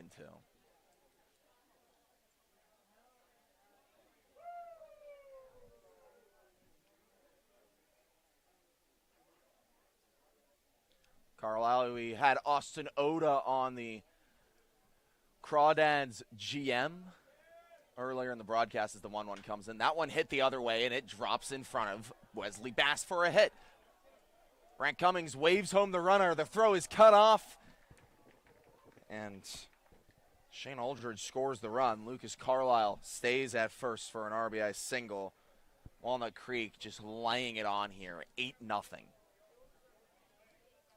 As I was saying, Carlisle, one of the Santa Barbara City College guys, and Austin Oda says that's just because Brant Cummings has a great connection with the coaching staff down at Santa Barbara City College.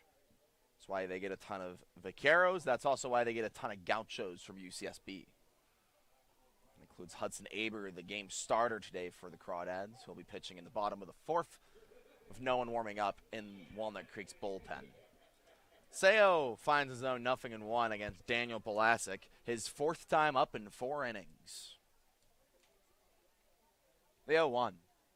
Line to deep right field. Bass back at the wall, and he makes the grab for the 2nd out of the inning.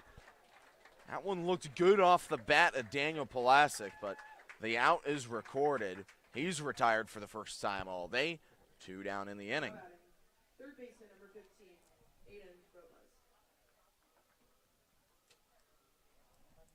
Brings up Aiden Robles. A strikeout, a flyout, and a single. He scored a runner back in the 3rd.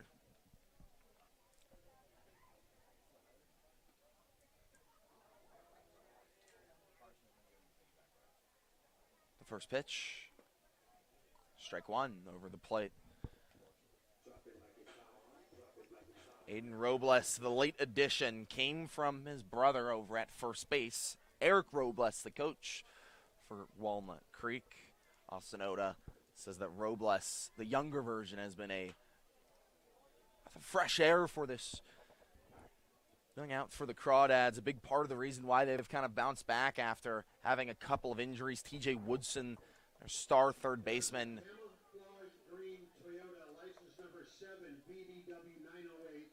If it's blocking the gate, we need it for emergency vehicle access, please. It's a no parking zone anyway, so you shouldn't be there. Please move your vehicle. The 0-2 bounced over to your pair at short, who backhands, can't handle it, and the runners both advance. Carlisle the 2nd, Robles first. It's his 2nd hit of the day, no error ruled.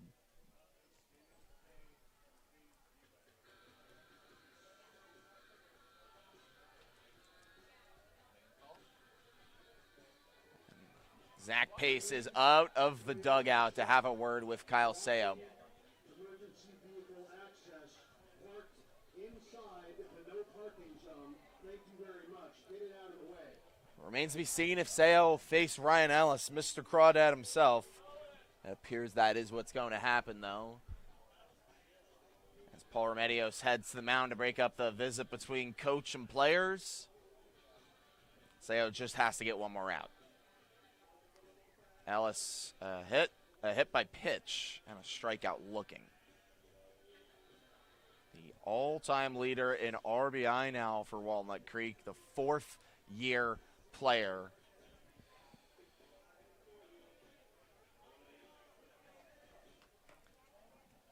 Stompers trying to just keep this interesting, down by 8 with 2 outs.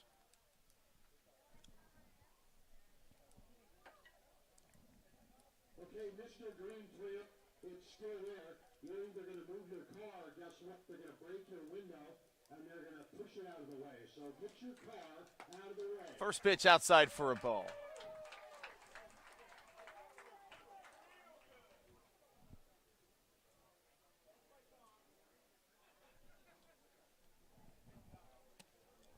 The 1-0.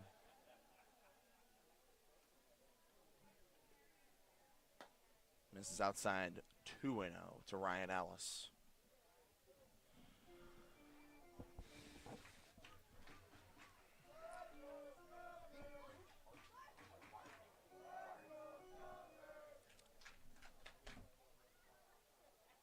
Sayo's delivery.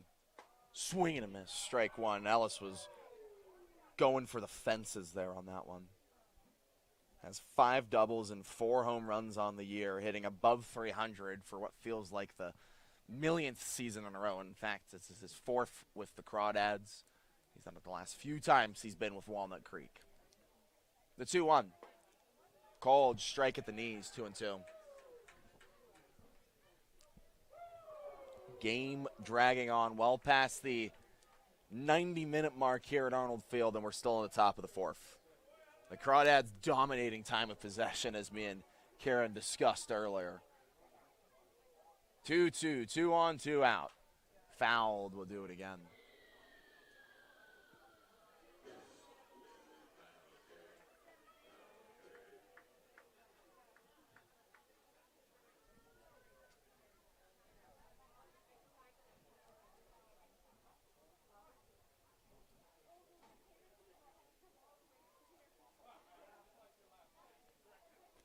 Deuce is wild.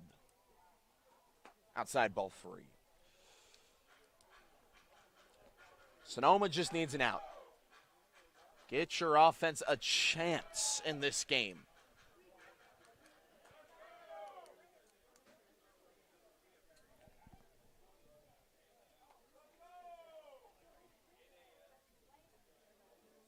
Sayo's payoff.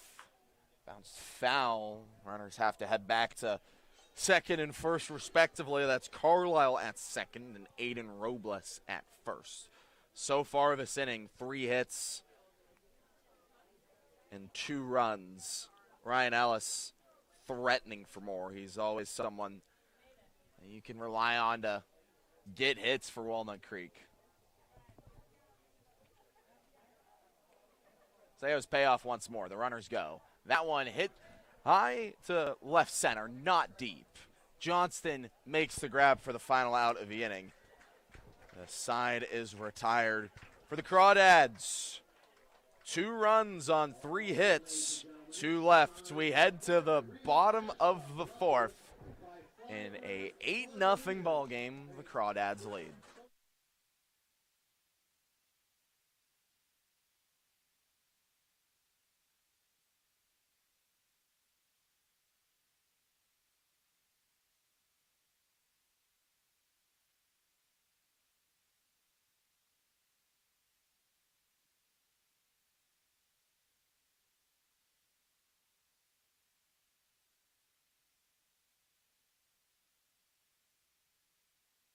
In your quest for roofing services, look no further than Crandall Roofing. Crandall's dedicated team of professionals guarantees excellence, from roof repairs to installations.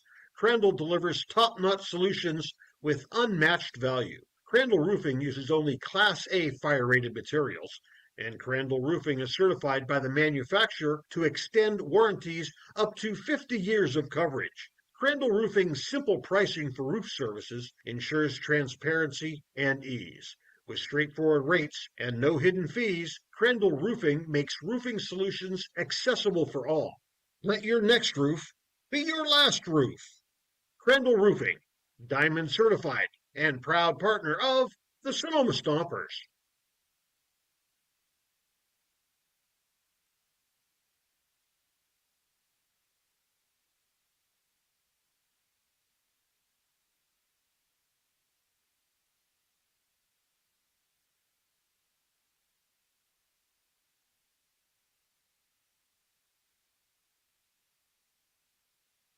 Friedman's Home Improvement. When something breaks at your house, head on over to Friedman's Home Improvement. Remember, if we don't have it, you don't need it.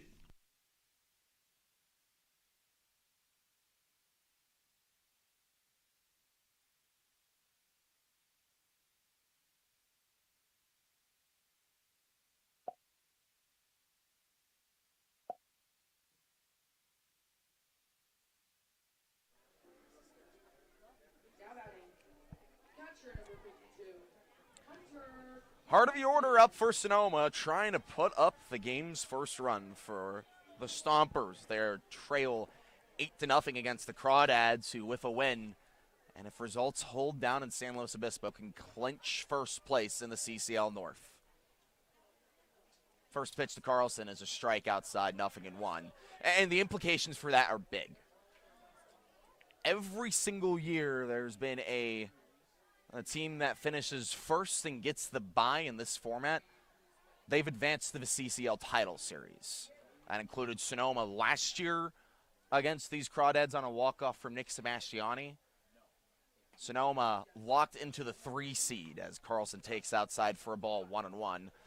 And being locked into the 3 seed means that Sonoma likely will take a trip down to San Luis Obispo on Tuesday to take on the Blues, a team they haven't beaten since CCL opening day back on June 3rd. The 1-1. Carlson takes inside for a ball. But the last couple times Sonoma has played San Luis Obispo, that was down at Sinsheimer. One game was tied heading into the 8th. The other went to extra innings. Both of them were extremely close. And if you get a couple of tilts the other way, Sonoma probably could have had. High ball 3. Carlson nearly got hit by that one. The league leader in hit by pitches has 15 on the season. The man right behind him, fellow Stomper Trent Keys, who's done for the summer.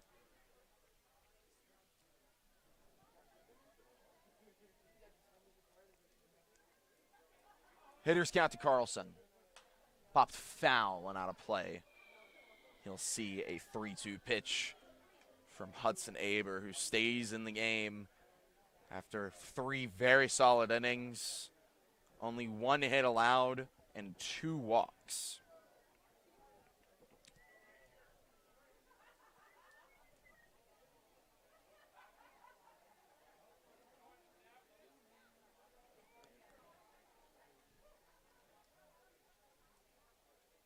Aber's payoff. Carlson hits that the other way.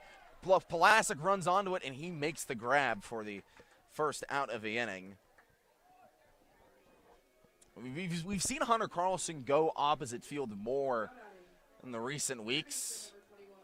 That one just hung up a little too long, and Pulasic grabbed it for the first out of the inning. Brings up Tino Vassell, the only man with a hit today for Sonoma. That was a double back in the first.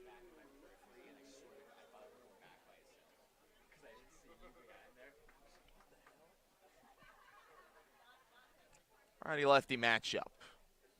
Aber deals. Vassell takes it for a strike. Pulasic just represents one of the few very solid outfielders defensively for Walnut Creek. Shane Aldridge as well today playing in center. And then Bryden Bull, the usual center fielder, having the off day. this evening for Brent Cummings, as strike 2 is called on Tino Vassell. Joe Coupland, someone who the Crawdads brought in to be more of a catcher out and right. He played outfield for Walnut Creek last summer. As the 0-2 comes into Vassell, he fouls it back. We'll see another pitch. And Coupland, famously, you hear the call every single day you're here at Arnold Field, was the left fielder that saw Nick Sebastiani's walk-off home run exit the ballpark over. Coupland back at the track. See you later from my broadcast partner, Kieran Costa, etched into memory here for many Stompers fans. The 0-2 to Vassell, swing and a miss, strike 3.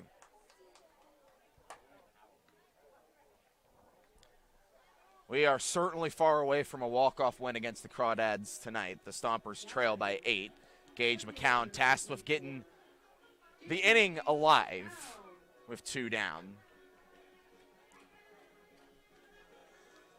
Had a leadoff walk back in the second, but then was retired on a fielder's choice. Someone whose on-base numbers have climbed up in recent weeks, now at 427 on the summer.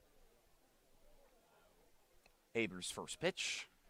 Bounced over to third. Robles gloves, throws across the infield in time for a 1-2-3 fourth. Hudson Aber doing what he needs to do when his offense is producing like it is. 8-0 lead for the Crawdads with a chance for more in the top of the 5th.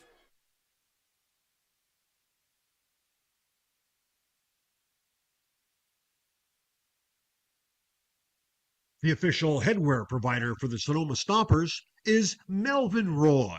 Melvin Roy hats, made to be lived in. From baseball nights in Sonoma to road trips anywhere. Everyday moments, Melvin Roy hats. This is legacy in motion. Melvin Roy. This season, AVA Tractor LLC is proud to support local baseball and the farming community that helps keep the wine country working. AVA Tractor provides vineyard-focused equipment for serious growers, including Deutz Fahr tractors. From daily farming needs to the next generation of vineyard equipment, AVA Tractor is built for Napa and Sonoma growers who need ROI, local support, and equipment that can work in real vineyard conditions. Hit it out of the park with AVA Tractor LLC. Solutions made for your vineyard.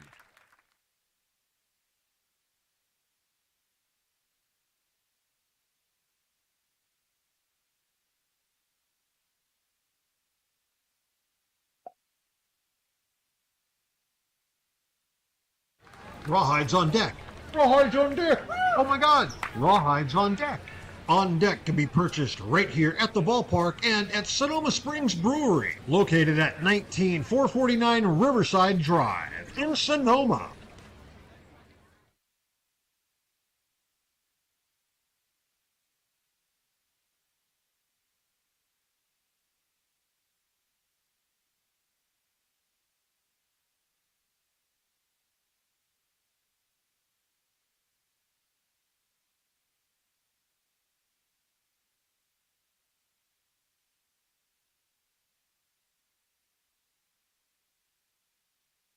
Friedman's Home Improvement. When something breaks at your house, head on over to Friedman's Home Improvement. Remember, if we don't have it, you don't need it. A Stompers pitcher has yet to put up a 0. Alec Murray looks to change that here in the top of the 5th with Sonoma trailing by 8. The 6'6" righty from Fair Oaks, California, plays his college ball at Fordham. He'll be heading back to the Bronx for his sophomore year this fall. This is his 11th appearance of the year. He'll be facing 4, 5, and 6 Coupland, Taylor, and Clisby. The first pitch, a fastball, misses high, 1-0, 88 mile an hour from Alec Murray. We've seen him touch the 90s this summer for Sonoma.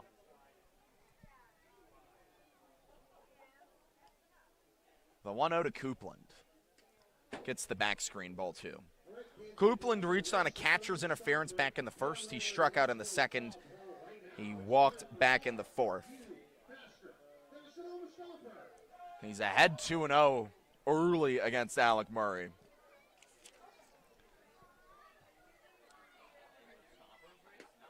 checks his swing, and Remedios says he went around 2-1. Murray pitched just 2 days ago against Menlo Park. Had a solid outing there, was a part of a very good bullpen effort from Sonoma. As he gets strike 2 right there on Coupland, back in the count against today's right fielder for the Crawdads. Against the Legends, clean inning and 2 strikeouts, no base runners allowed.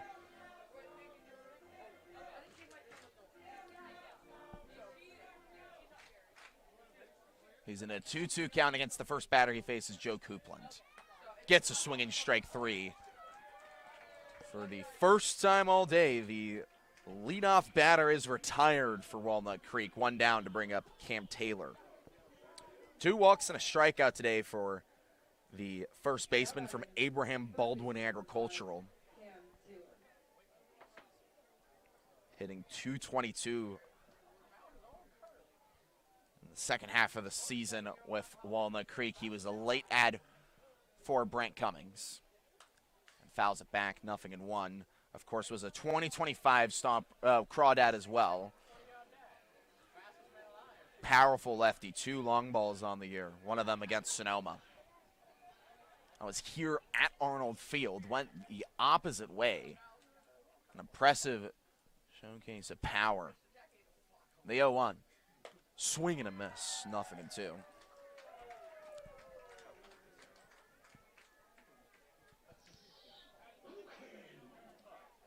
Alec Murray struck out the first batter he faced in Joe Coupland. He's in an 0-2 count against Cam Taylor. It's all righty, fires home and misses high, ball 1.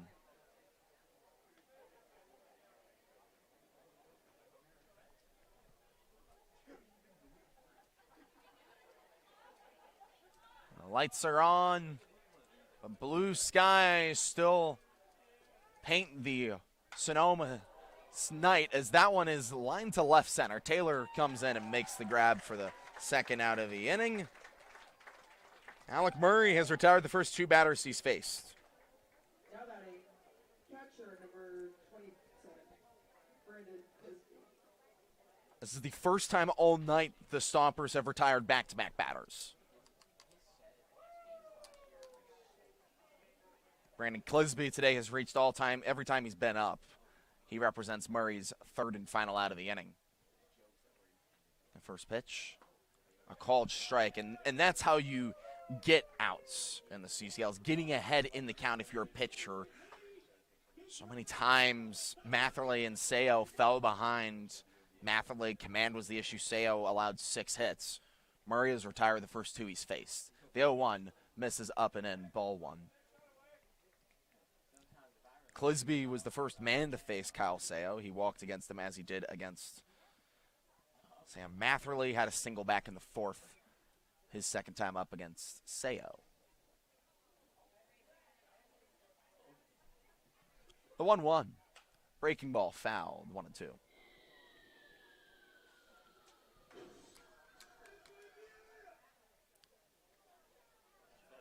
Clisby, one of those guys recruited by an intern, one of the social media girls for Walnut Creek. Went to high school with Clisby, and Austin Otis said that's what got him to come to Walnut Creek.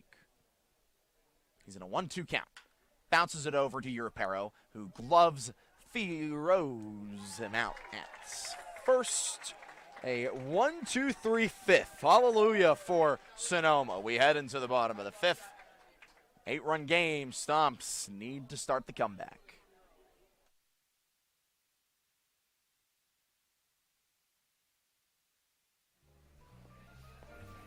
Nestled in the heart of Sonoma, Verano Cafe stands as the answer to locals yearning for wholesome food.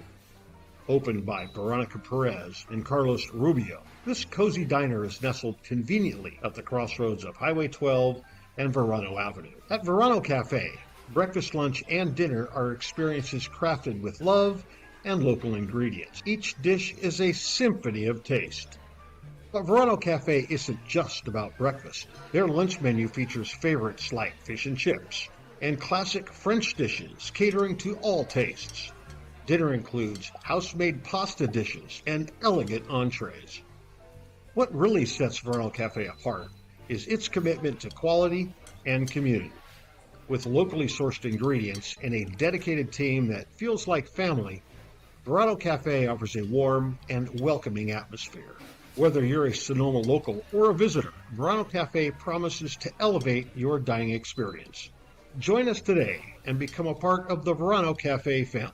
Verano Cafe, located at the crossroads of Highway 12 and Verano Avenue in Sonoma.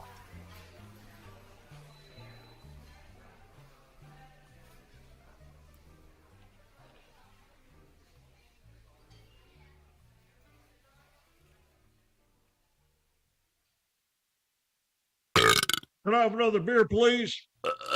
Can I have another beer, please? The first rule to carrying on is to not get carried away. The Sonoma Springs Brewing Company reminds you to always drink responsibly.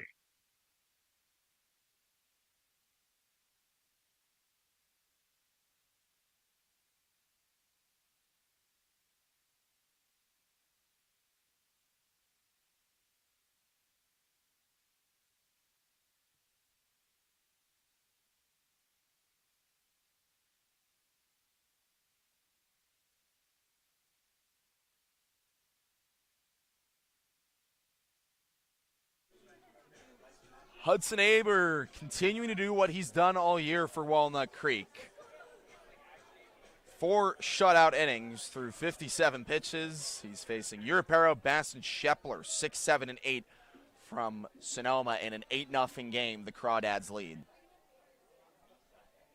Europero had the off day yesterday, reached on a fielder's choice back in the second. Takes a first pitch low and in for a ball.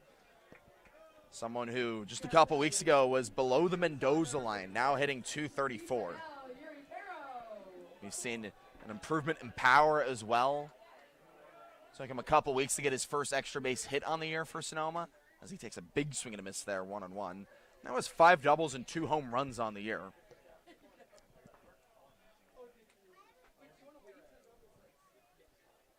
Only Tino Vassell and Hunter Carlson have more doubles than Misael Europero on the Sonoma team.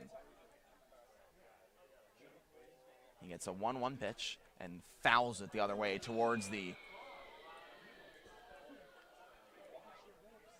bathroom area. Packed Saturday night here at Arnold Field. And the Stompers faithful hasn't had a lot to celebrate so far. Down by 8. Europero in a 1-2 count as the first batter of the 5th. And that hits him. Misael Europero draws the hit by pitch. The leadoff man is on for Sonoma. Hoping to come the first run of the day for the Stompers. Brings up Wesley Bass.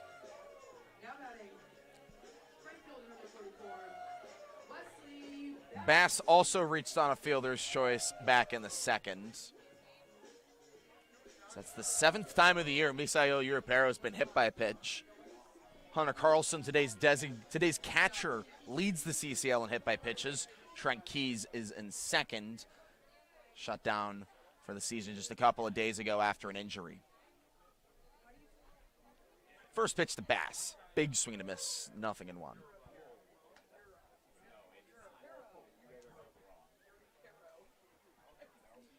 Wesley Bass had his 3rd home run of a summer yesterday against the Merchants. 330-foot homer over the left field fence. He takes a big swing and a miss there, going for another. And is quickly behind 0-2. Just the 3rd game he started after a heel injury kept him out for a week and a half. Someone who's trying to get in a rhythm heading into the playoffs. Stompers in action on Tuesday, we believe, against San Luis Obispo, as the Blues trail in the top of the 7th by 4 to the Barons. If they lose and Walnut Creek wins tonight, the division is clinched for the Dads. Bass stays alive, 0-2.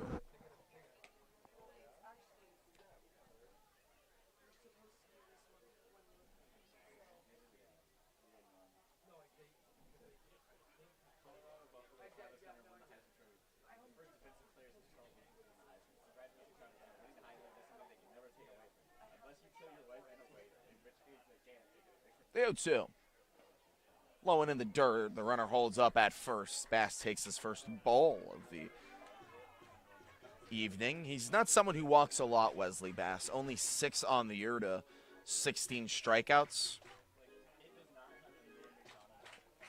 Likes to put the ball in play.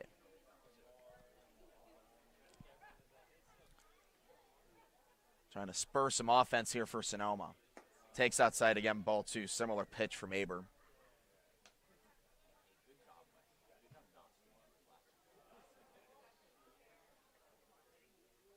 Some movement starting to occur in the Crawdads bullpen.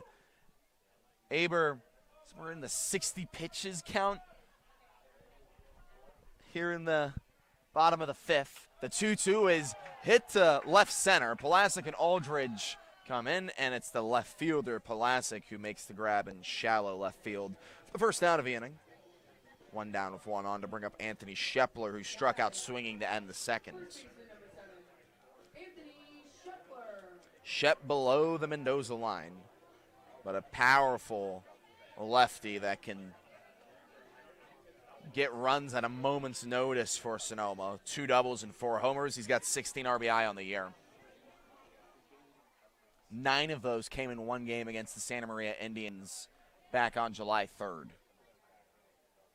2 homers, and including a grand slam. Takes a big swing and a miss there, 0-1. Shep today sporting batting gloves for the first time all year. Someone who we've seen all season go with the old school look. Bare hand approach. Maybe trying to get out of a mini slump here. Takes an 0-1 outside, 0-2.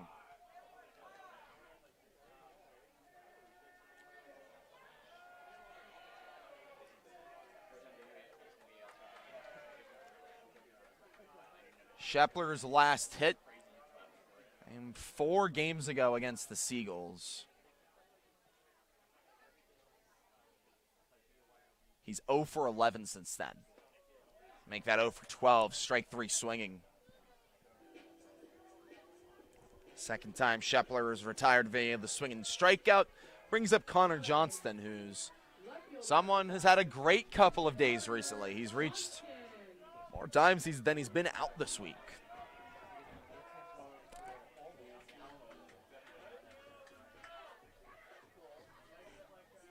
Trying to keep the inning alive here for Sonoma with Europero at first.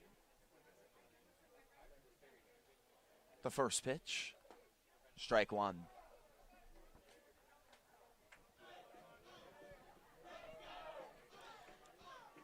Despite the good on-base numbers, Johnson only hitting .214.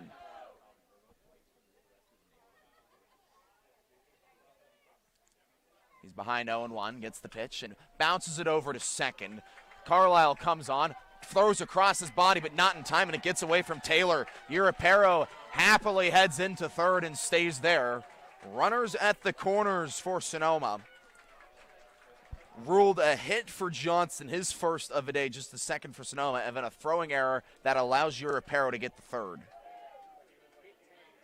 It was a tough throw for Carlisle, cross body, and now Brant Cummings is out of the dugout. Someone who's known to be very quick to pull pitchers. I'd imagine this is just a consultation. Aber has been very solid so far today. This is the biggest spot of bother he's been in all evening. A leadoff hit by pitch to Europero, retired the next 2 batters he saw, including a strikeout to Anthony Shepler. But then Johnson, a weakly hit single and a throwing error. All of a sudden, Sonoma has runners on first and third for the top of the order. Chase Taylor. First game since Tuesday for Taylor, who's 0 for 2 with a ground out and a fly out. Trying to score the game's first run for the Stompers. The first pitch, called strike. Carlisle and the rest of his defense shaded pull side.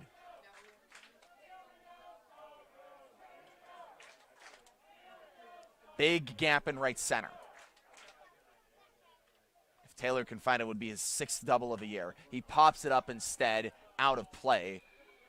Quickly behind, 0-2.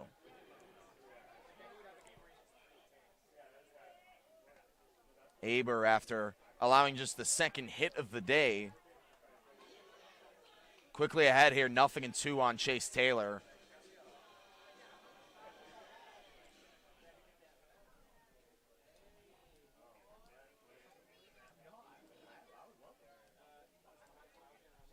Can he get the final out?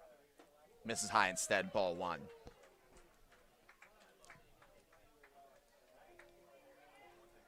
As Austin Oda, the GM of the Crawdads, said earlier in today's broadcast, you wouldn't imagine Aber to throw on Wednesday for Walnut Creek. Worst case scenario, might seem an emergency situation as the 1-2 comes in. Taylor lines that one foul, a worm burner. Split the first base bag, and Jacoby Heyer, the Stompers' first base coach.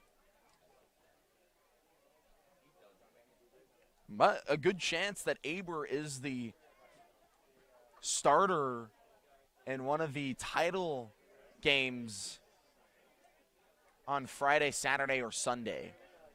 Pitching to a 1.62 ERA. He's yet to allow a run today. His 1-2 misses high, ball 2, a professional take from Taylor.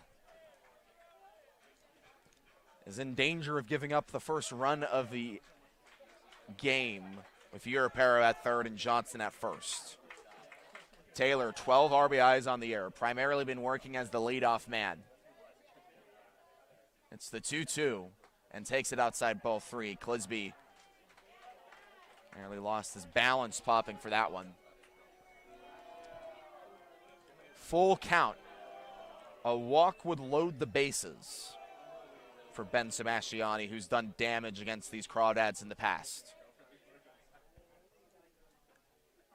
Aber's payoff. High and in, ball 4. A 2-out walk. Puts the bases full for Sonoma. Europero at third, Johnson at second, Taylor at first, and Ben Sebastiani, the man at the plate, will have to face a new arm. Brant Cumming comes out of the dugout. A short leash on his starter, who's been fantastic up until this bottom of the 5th. And we'll see a new arm when we return on the Sonoma Stompers broadcast network. The Stompers in search of their first run.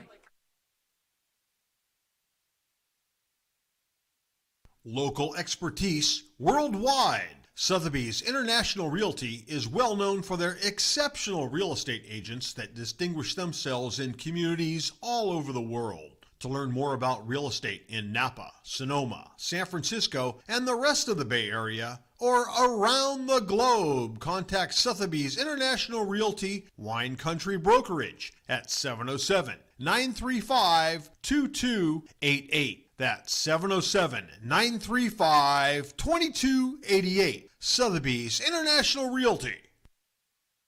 The Sonoma Stompers are excited to have Jacob's Restaurant providing all of our concessions this season. At the ballpark, you'll find gyros, Chicago dogs, pizza, and salads. But in their restaurant, you'll find an outstanding menu featuring the best Mediterranean-style offerings in town. Seafood linguine, chicken piccata, ravioli, risotto, pizza, and so much more. Don't forget to try their desserts. Jacob's Restaurant is located on 1266 Broadway, right next to Traintown. Jacob's Restaurant and the Sonoma Stompers, proud partners.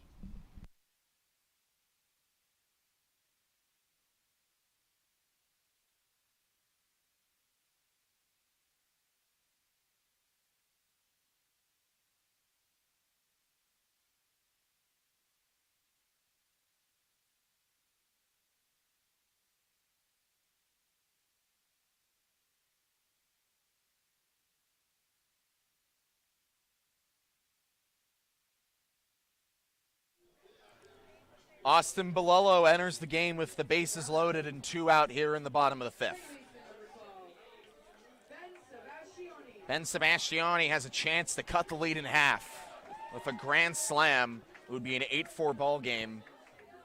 Bolello's job is to get the out.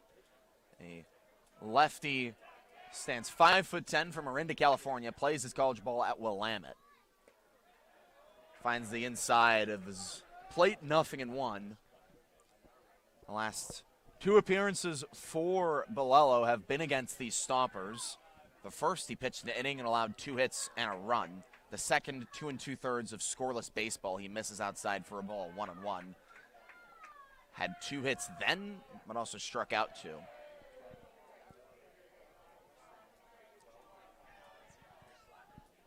Someone pitching to a 3.24 ERA through 7 appearances this summer. His 1-1. Sebastiani takes low, 2-1. A walk is as good as a hit.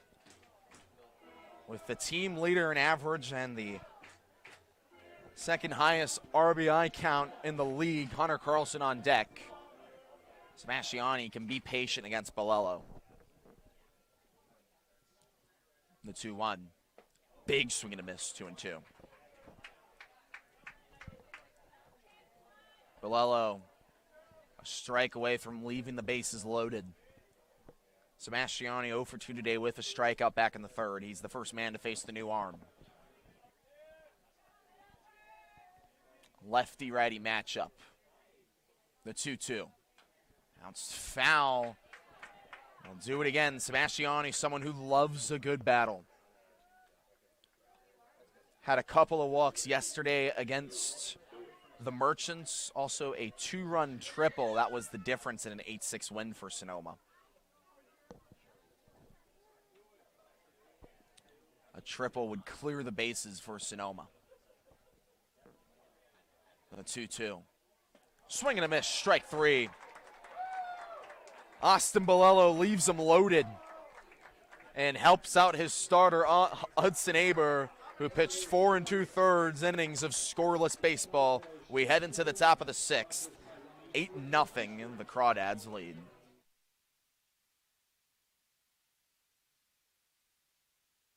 Can't make it to the game? No problem. Watch all Stompers home games streamed live on the Sonoma Stompers YouTube channel. You can catch all the action with Kieran Costa and Nate Martin starting 20 minutes before first pitch with the Stompers pregame show. Join us on the road for radio feeds of all Stompers road games, live on the Stompers Radio Network. 2-1 pitch to Keys. That one's bounced towards second. There'll be a play at the plate. The throw home from left field. Kicks away. Take about Trent Keys, the walk-off hero. 2 outs in the top of the 9th. Braden Gens pitches. Beal strikes out swinging. Stomps win. The pitch to Sebastiani is hit a mile to deep left field. Coupland back at the track. See you later.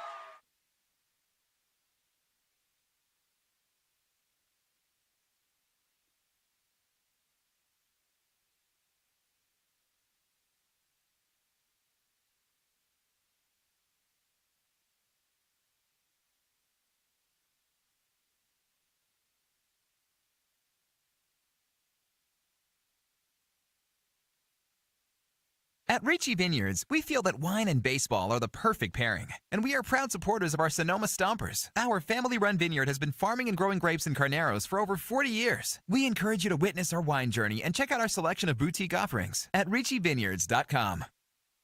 The Stompers are proud to have Adams Chiropractic as our official chiropractor. Keeping our players healthy and in the lineup is our #1 priority. And Adams Chiropractic is right there every step of the way, thanks to Dr. Lawrence Adams.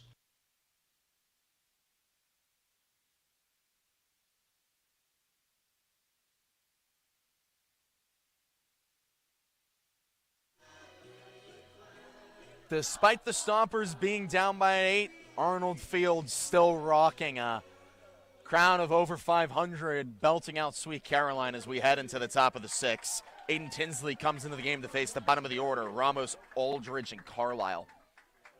The righty's first pitch, a fastball inside, 0-1. Tinsley, the 5'10", Stockton native, plays his college ball at Modesto, in for Alec Murray, who pitched an inning, struck out 1, didn't allow a base runner. That one bounced foul, 0-2. If you want a chance to see the Stompers, you might only get one more opportunity. The regular season finale tomorrow at Arnold Field against the Alameda Merchants. Tickets still available at stompersbaseball.com.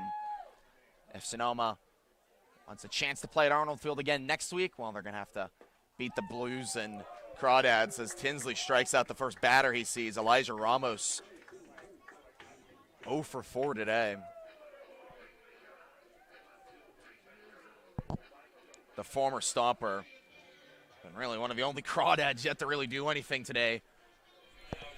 Yeah, only Stomper not to reach. This is true. This is true. The only Crawdad yet to reach. Only Crawdad yet to reach twice. Yeah. Misses for Shane Aldridge for a ball. Aldridge has reached all 3 times he's been up. A hit by pitch, a walk, and a double. That double and the hit by pitch both scored a run. Bounces the 1-0, very short over to third. Vassell charges, bare hand, can't pick it up in time. The softest infield single you can imagine. Honestly, I'm happy Vassell didn't throw that ball. We've seen some ill-advised throws already today. Vassell himself had a bad throw back in the third. Sonoma with a couple of errors. It feels like every time they play these Crawdads, the defense makes a couple of mistakes trying to make up for the athleticism of this Crawdads order. It's Lucas Carlisle to the plate. He was the beneficiary of that Vassell error back in the third. Has reached the last 2 times, has been up with a single as well. Fouls the first pitch back, 0-1. Hitting just below 300 entering today. Could say that about many Crawdads in the lineup this evening. Pulasic, the man on deck, at 296. And Clisby, who has a single today, at 297. Carlisle quickly behind, 0-2 on a strike inside. I mean, it's just the command. Mike Nunez was frustrated down in the dugout saying, I mean, I don't know if I've ever done that as a player. I played till I was 28. No, too. 10 free passes. This is inside ball 1. The start of the 4th inning, the Stompers pitchers only had a 52% strike rate. And that's the reason why you're down by 8 against these Crawdads. They're going to take advantage of mistakes like that, as that one misses outside ball 2.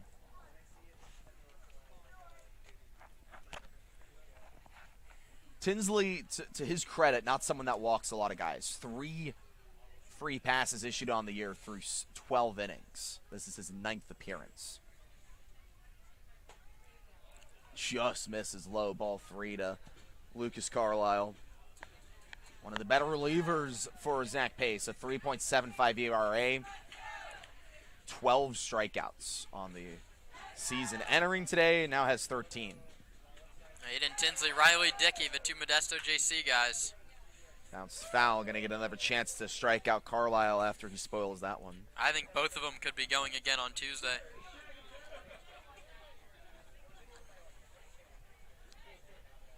With the Blues down by 8 in the top of the 7th with 2 still in scoring position for the Barons, you'd imagine that with a win tonight, if results can hold, Walnut Creek will clinch the top spot in the CCL North as strike 3 called on Lucas Carlisle. Aiden Tinsley doing what he's done all season. 14 strikeouts now on the year for the Modesto righty. Brings up the top of the order Daniel Pulasic, his 5th time up in 6 innings.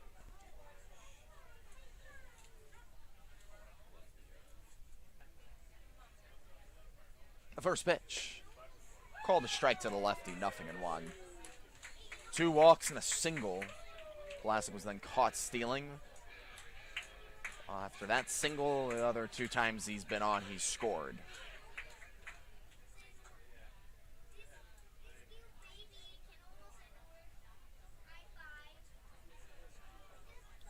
Tinsley, a glance over on the runner at second. That's Aldridge. But comes home as that one, a 1-hopper over to Sebastiani. Takes a high hop, throw over to first. Gets away from Shepler. Aldridge goes from second to third. We'll see how it's ruled. A single and then a throwing error from Sebastiani allows Aldridge to get into third base.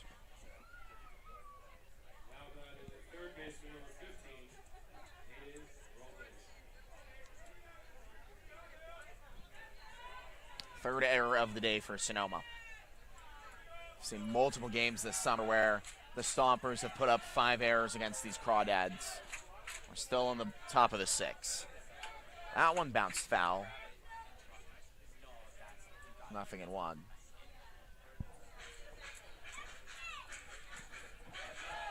Robles 2 for 4 with a couple of singles and a strikeout. Also has an RBI and a stolen base. Talk about an instant impact. Now 12 for 29 on the summer. In just a few games with Walnut Creek, he takes low, ball 1.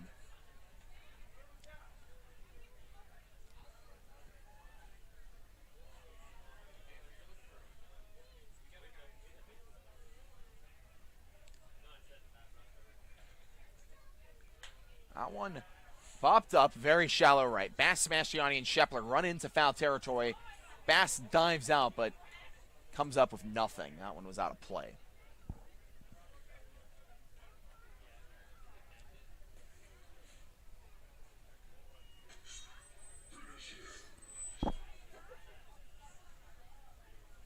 One time before this, Aiden Tinsley faced the Crawdads, he allowed a run in a single inning with a strikeout.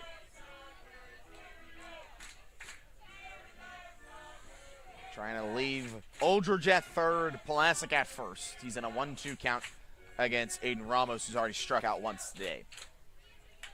That one hopper over to Vassell. A high hop, the throw over to Shepler is in time. Tinsley gets out of the 6th without any damage done. 2 hits, 1 error, 2 left. We head into the bottom half of the inning. Sonoma trying to find its first run.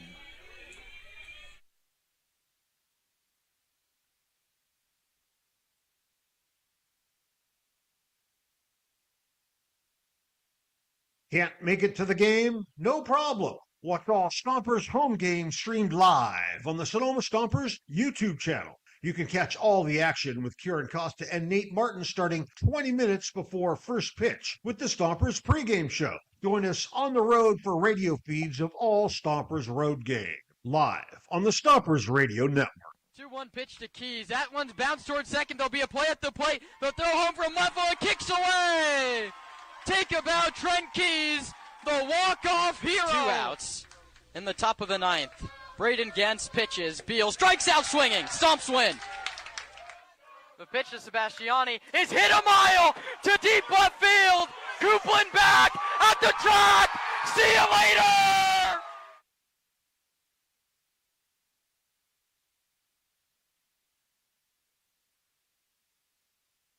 Rawhides on deck. Rawhides on deck. Oh my God. Rawhides on deck. On Deck can be purchased right here at the ballpark and at Sonoma Springs Brewery, located at 19449 Riverside Drive in Sonoma.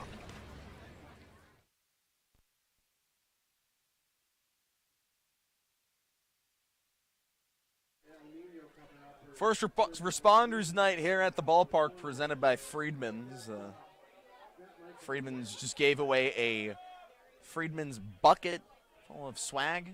They're in the middle innings at Arnold Field. It's Carlson, Vassell, and McCown to the plate. Heart of the order against Austin Bolello. Carlson fouls it off, 0-1. A walk and a fly out today for today's catcher, the league leader in average among qualified hitters.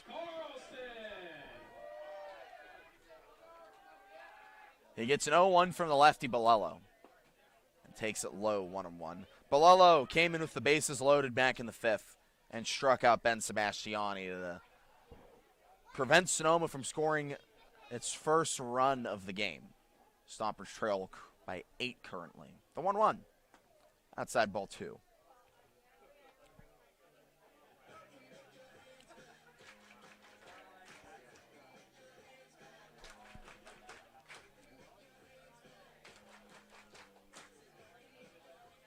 The 2-1. And the dirt ball 3, Carlson in a hitter's count here. Sonoma would just like anything at this point. Base runners, runs. The 3-1. Outside ball 4. A second walk of the day for Hunter Carlson, who's just been seeing that on-base percentage climb up. Well above 520 now. Brings up Tino Vassell, a double and a strikeout.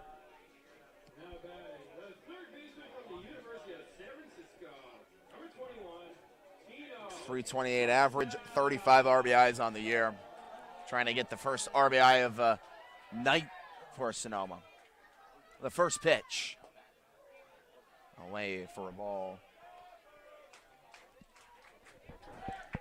Vassell from the Walnut Creek area went to Los Medanos for a JUCO ball before spending last spring at UConn. He'll be heading back to Storrs in the fall. Beg your pardon, I mixed up Tino Vassell and Chase Taylor. Tino Vassell heading back to USF for the fall. And he's someone who the coaching staff was very excited about. Had a USF assistant here yesterday. I was talking to him, and he said, yeah, he's been electric this summer.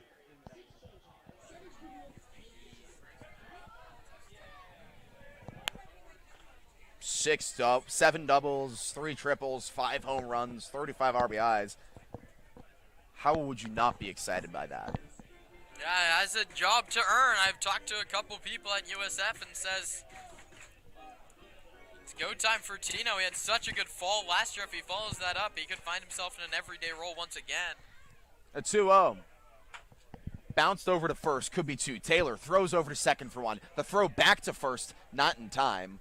Tino Vassell reaches on a fielder's choice, trades places with Hunter Carlson. 3-6.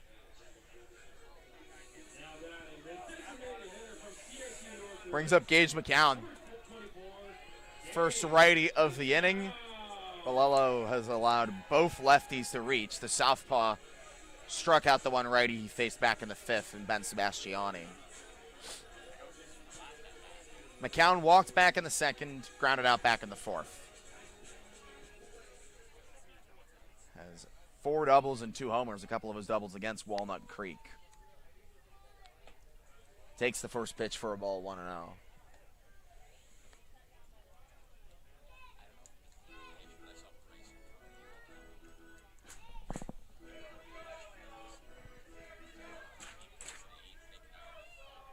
The 1-0. Gage takes ball 2. Stompers done a great job of getting ahead here of Bolello. We always say you're pitching with an 8-run lead. All you have to kind of do is fill up the zone. Bolello has struggled to do that a little bit here. So now I'm going to try to cut into that lead here with a runner on first. McCown takes ball 3 outside. And Bolello in danger of issuing a 4-pitch walk here. An arm starting the toss in the Crawdads bullpen. Very light tossing.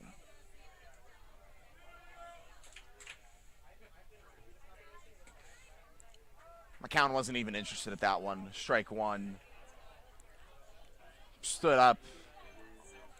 Just kept his back on the shoulder the entire time. That's auto red light on 3-0. We saw him on the 3-0 pitch in the 2nd inning, square to bunt and pull it back. The 3-1. Not swinging there, and he takes ball 4 low. Couple of walks this inning for Austin Bolello. Brings up Misael Urapero, who's reached both times he's been up.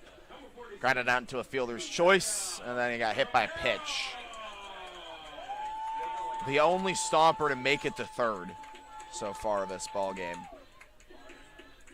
If you don't count Hunter Carlson going from first to home and getting thrown out at home after an aggressive send by Dave Hoke. It's a send you have to make, though, in that position, down by 3 in the 1st.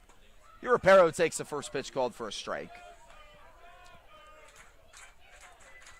27 RBI on the year for Urapero. Someone who, you talk a lot about Vassell and Carlson's ability to drive and runs. Europel has done a very good job of that as well this year. Yeah, he's also top 10 in the CCL. He takes outside for a ball.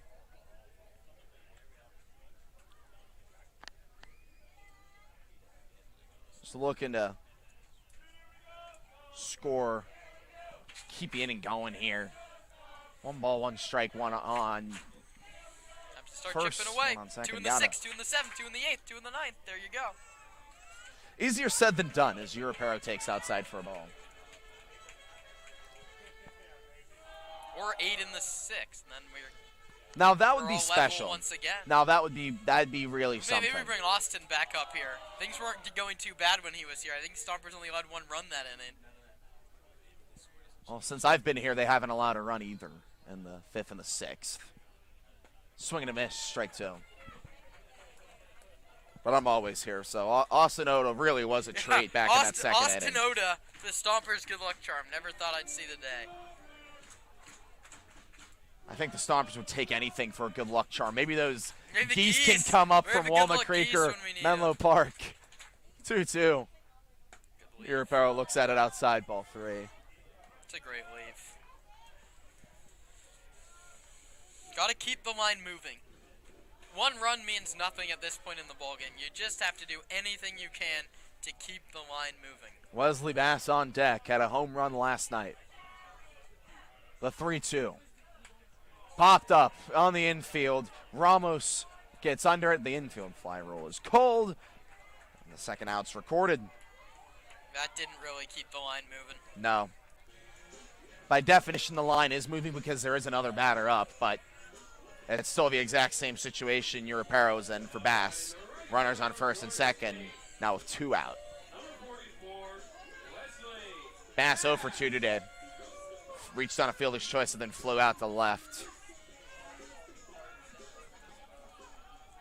Trying to keep the inning alive here for Sonoma and put up the game's first run for the Stomps. Swings at the first pitch over the glove of the pitcher and off the glove of Carlisle. Vassell holds up at third. McCown at second. Lucas Carlisle just saved a run. If that ball gets past him into center field, easily scoring would have been Vassell. Instead, he ranged so far over, and he was right behind second base. He kind of just tossed his glove at it and knocked it down. Great defense. This is a Crawdads team that can play really good defense. So it brings up Anthony Shepler. Bases loaded for the second consecutive inning with 2 outs. Balolo came in that situation and struck out Sebastiani, his first time facing Shepler this evening. And that hits him on the back.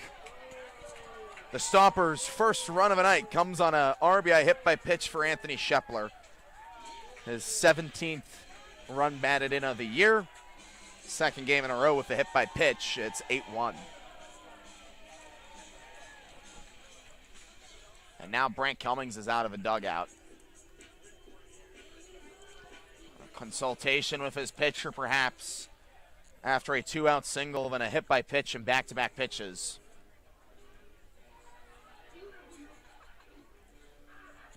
Connor Johnston going to be the 7th batter of the inning. Sonoma needs more than just 1. Johnston's been good. Johnston's been really good this week. 1 for 2 today with a single. He had a single yesterday, a couple RBIs as well on the week. He's done a really good job of getting on base, and that would do the job here if the base is loaded. A walk is as good as a hit.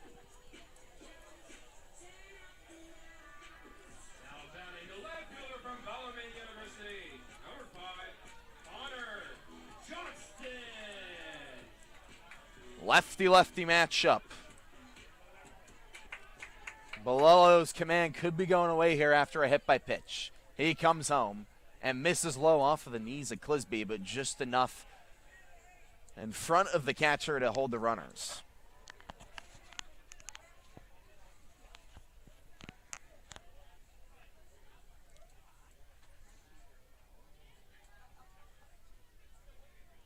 The arm tossing in the bullpen as a lefty as that one misses way away, ball 2. And judging by the release point, it could be Paul Wheeler. Could be. Sonoma has seen him so many times. to be fair, scored a run off him last time they faced him. Loaded the bases. Could have had many more. Bases are loaded here. A 2-0 count to Johnston. Strike on the black, 2-1. Pitcher's pitch from Austin Bolello on the 2-0. Carlisle shaded way over towards first. A lot of room up the middle for CJ if he can find it. He gets the 2-1 and takes it low, ball 3, hitters count.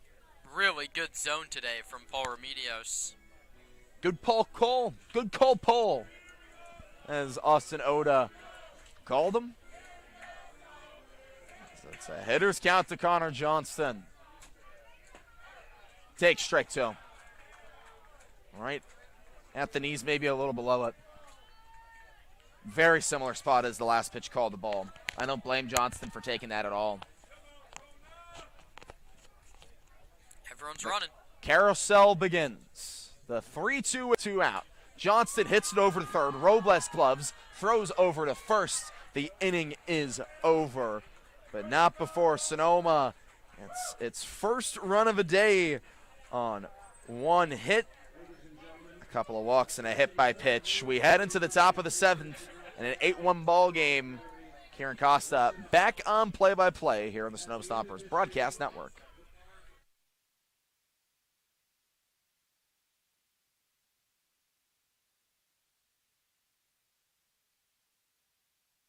The official headwear provider for the Sonoma Stompers is Melvin Roy. Melvin Roy hats, made to be lived in. From baseball nights in Sonoma to road trips anywhere. Everyday moments, Melvin Roy hats. This is legacy in motion. Melvin Roy. This season, AVA Tractor LLC is proud to support local baseball and the farming community that helps keep the wine country working.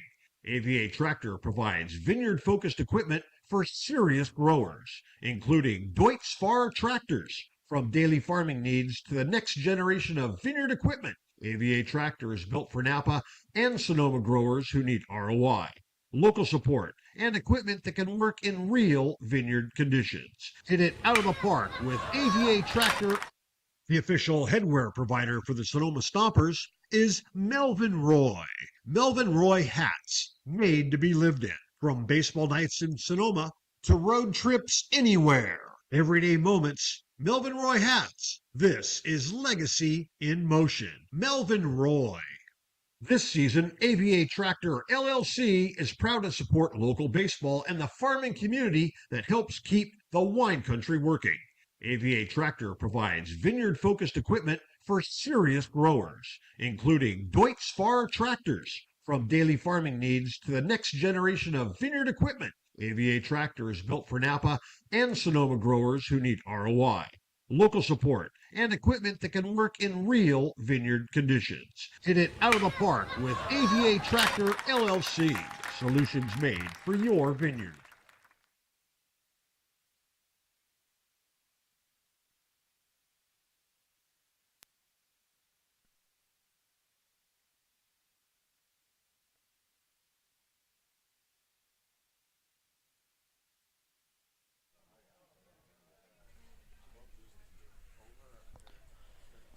Riley Dickey is the new man into the ball game. He's a righty from Modesto Junior College. This is his 10th appearance. He's yet to allow a run in 8 2/3 innings.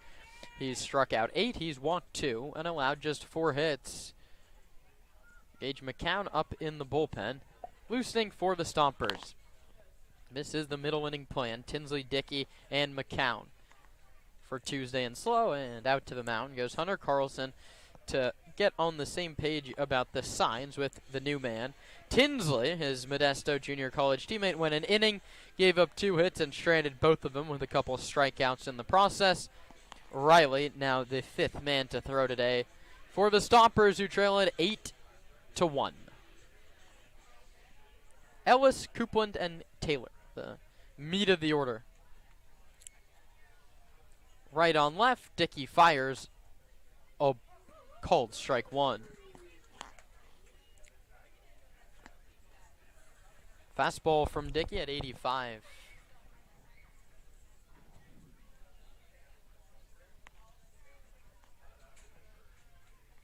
Riley with a long hold. And the pitch. Ellis takes high. Slider 1-1. Ryan singled in the first, was hit by a pitch in the second. Struck out looking in the third, flew out in the fourth, and now hits to lead off the seventh. Fifth time through the order for Walnut Creek. And they're going to at least start a sixth. The pitch to Ellis. Very late on a fastball at 85, 1-2. Matherly started. He gave way to Seo, then Murray, then Tinsley, and now Dickey in the seventh. It has been Walnut Creek from the get-go. 3-run first.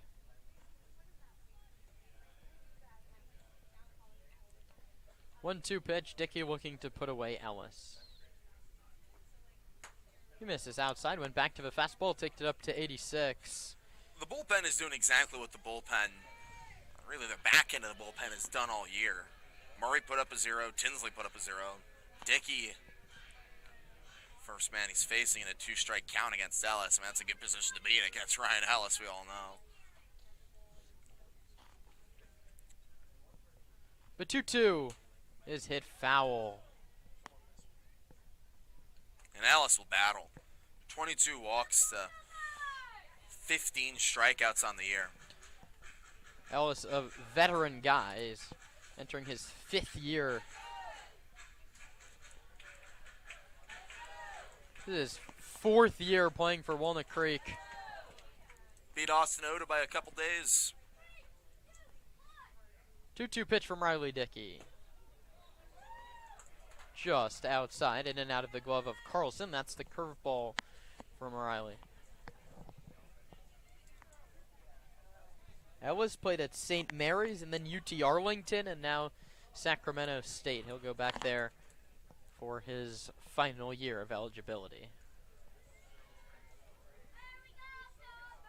He awaits a 3-2 pitch and he strikes out swinging. A very un-Ryan Ellis-like second half of the season continues. What is that, 1 point?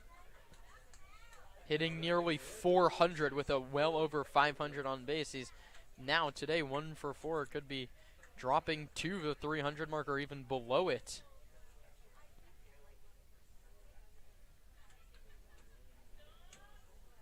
It's only the second time all year he's had multiple strikeouts in the game. Other time was against Slow. The righty Drew Coupland hammers this one down the left field line. Long way to go for Johnston, but he gets it in quick enough to hold Joe Coupland to a single. And attacking the first pitch is the right fielder, and he's aboard for the 3rd time. And Barrett Ronson is going to come into the game to hit for Cam Taylor, and he'll take over at first, more than likely. Ronson homered in yesterday's win for the Crawdads in San Francisco. He gets his first at-bat here in the 7th. You want to keep everyone fresh for Walnut Creek. You're playing under the assumption, unless things go to get him a mess here. As Ronson swings and hits it foul. You're under the assumption that you're not playing again until Wednesday, after tomorrow. All things point to Walnut Creek securing the #1 seed. They really just have to salt away this one, and they're through. Ronson from Santa Ana College is hitting .264 on the season. That was his first home run yesterday. He swings and misses, and he's behind 0-2. Cam Taylor's day ends 0 for 2.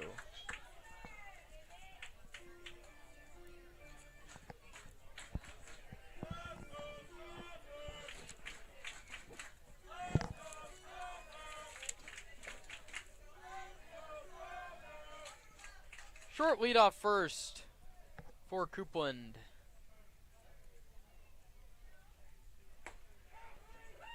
Check swing, strike 3, back pick to first, not in time.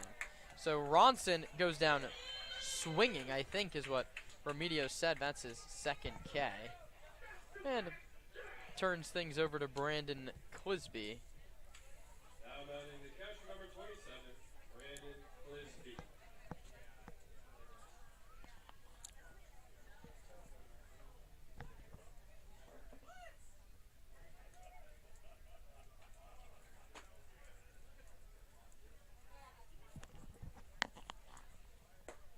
Big swing and a miss from Clisby, and it's 0-1. A couple strikeouts in the inning for Dickey. Coupland at first. He singled, and now there's 2 outs. Clisby trying to get aboard for the 4th time. 2 walks, both with the bases loaded. He also has a single and a ground out. Dickey pours it in there. 0-2 on Coupland. Riley Dickey is someone who I imagine if he was with Sonoma for the entire summer, probably could have been going to the All-Star game in early July.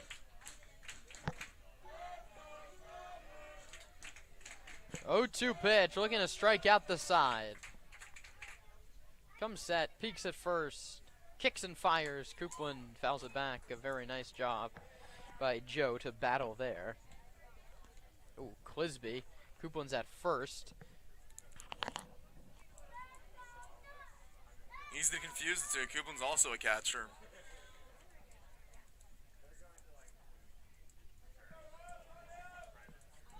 McCown throwing for the Stompers in the bullpen. Crawdads' bullpen's been active but is now quiet. Check swing fell back to the screen by Clisby.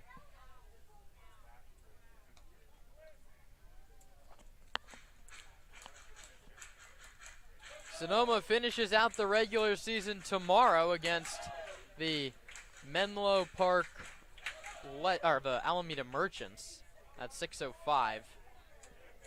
Crawdads play the Legends tomorrow as well in a game that for now looks to be meaningless. 0-2 from Dickey. Hit back up the middle. Ben Sebastiani knocks it down, stays with it, throws to first, not in time.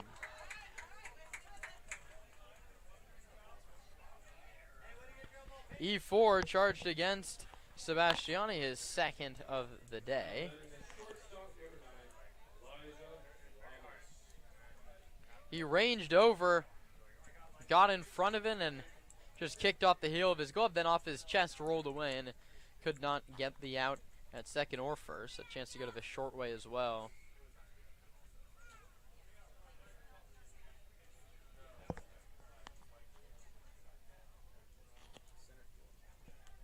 Swing and a miss from Ramos. Still the only Crawdad yet to reach.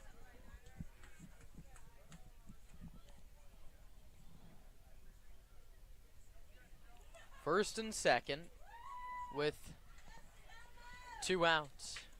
Riley Dickey's consecutive streak without giving up an earned run is locked down as Carlson tries to pick back to first with nobody home. Schattler made a running catch on that back pick heading towards the line. Any runs scored beyond this point will be unearned, so Riley Dickey will finish the regular season with a 0-0-0 earned run average.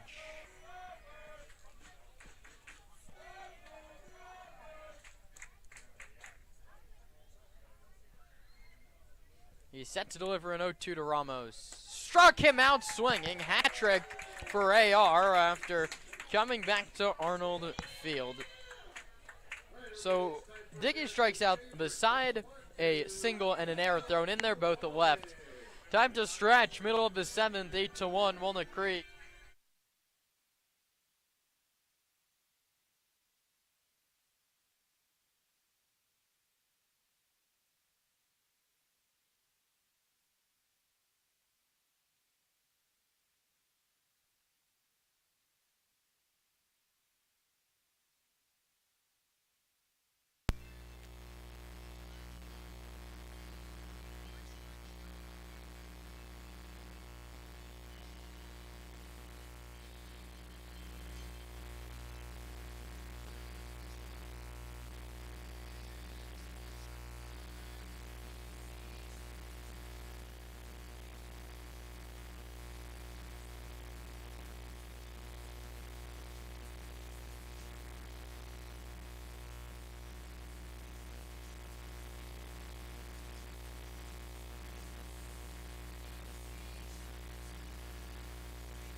we come back for the bottom of the 7th inning. I'm joined by yet another guest, Paul Madarena, the hitting coach for the Stompers. Coach, you've already been in the booth before. This is nothing new for you. Nothing new, Kieran.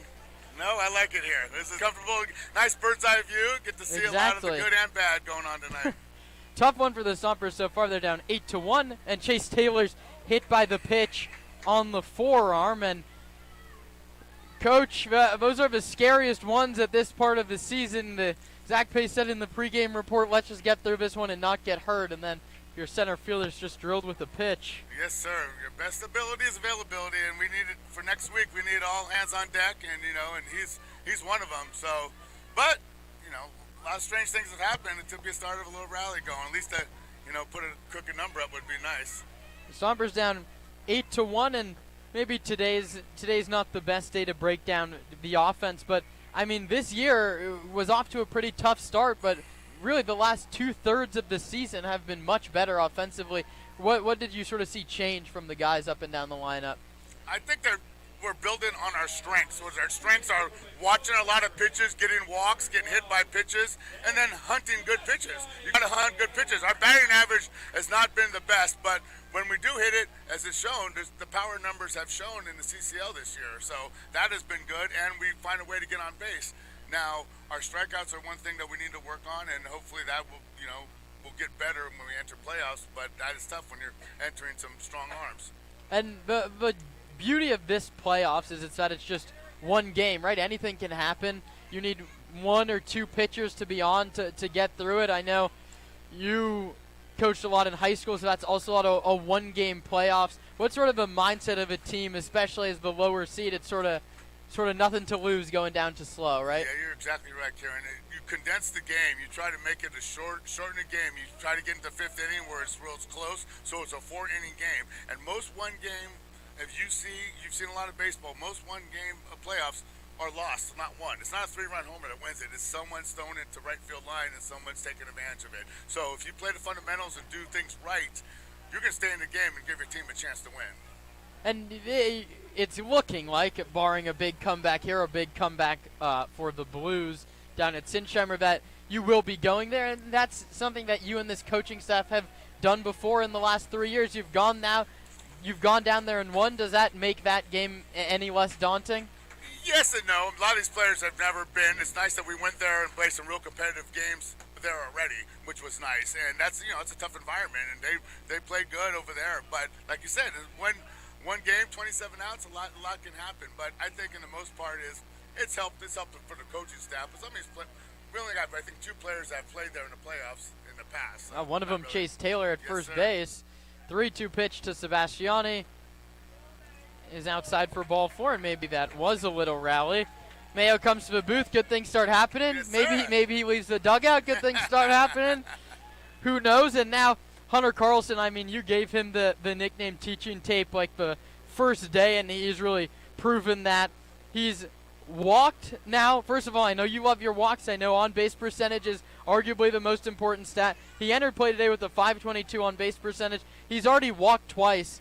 He does such a good job of laying off pitches, even with 2 strikes, even when you're ahead in the count and you want to hit that home run. He's been very patient at the plate and then hunted his mistakes. You're exactly right. And he gets rid of the pitcher's pitch. Some of your best thing as an offensive hitter is you get rid of that pitcher's pitch. That pitcher will throw a nasty, and you just foul it off to live to get that cookie. And he does a really good job of that. But he stays disciplined to his pitch that he can hunt and do some damage with it. And he's been really good on cutting down his strikeouts in the last 30, 40 at-bats, too. So, yeah, I see a lot of good things for him. Plus, he's such a good kid, very coachable. And, he's fundamentally sound. Yeah, he has a bright future. I know there are guys that come through here. You think they can get drafted. You think they have a future. Is there anything particular that stands out with Hunter that makes you think he's going to compete really well at the D1 level at Georgia State and maybe beyond there? Well, I think his bat will play. And I think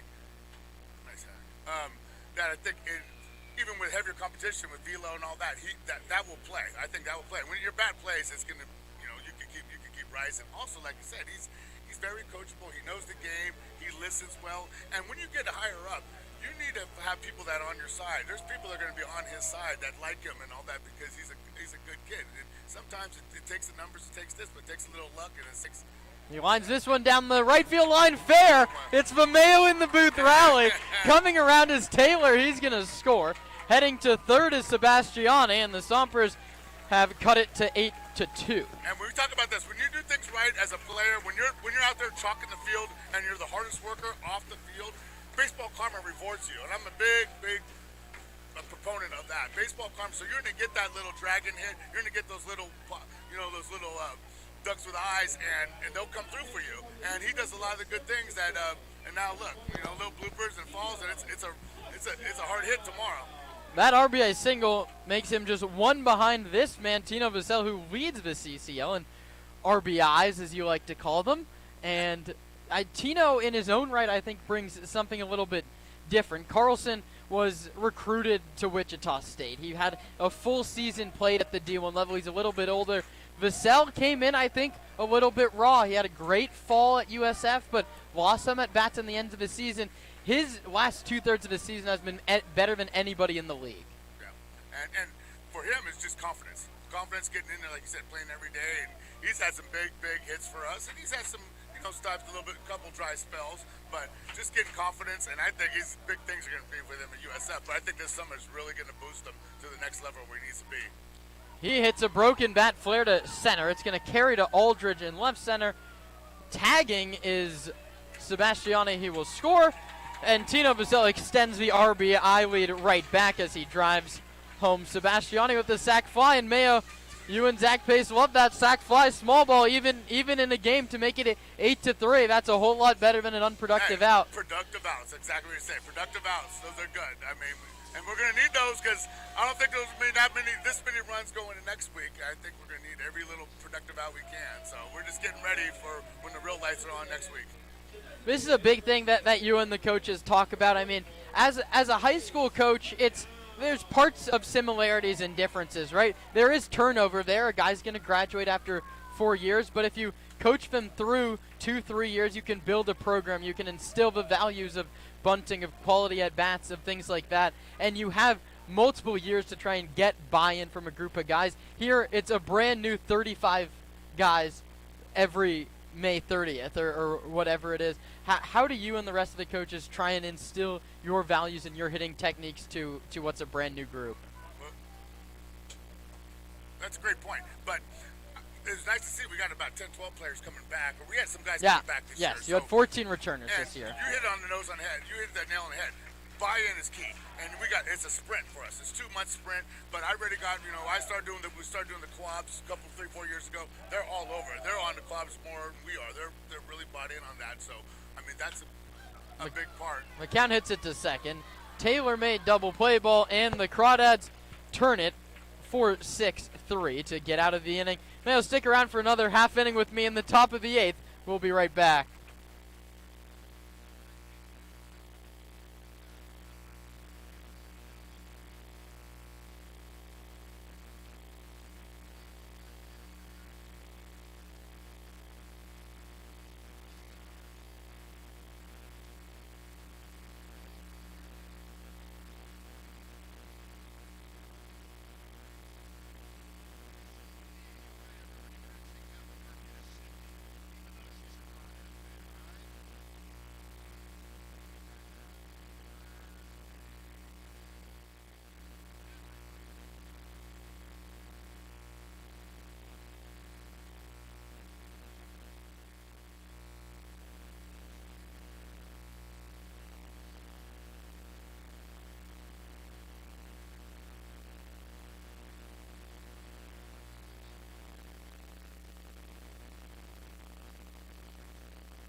We play on here into the 8th inning. I'm Kieran Costa, joined by Stompers hitting coach Paul Madarena. And coach, we've talked about the Stompers a lot, but you've had an illustrious career as a high school coach, and a lot of fun players have come through your system. What's it like to see guys like Anthony Bender, Justin Brule, Spencer Torkelson, list goes on, playing in the big leagues? Oh, it's a joy, man.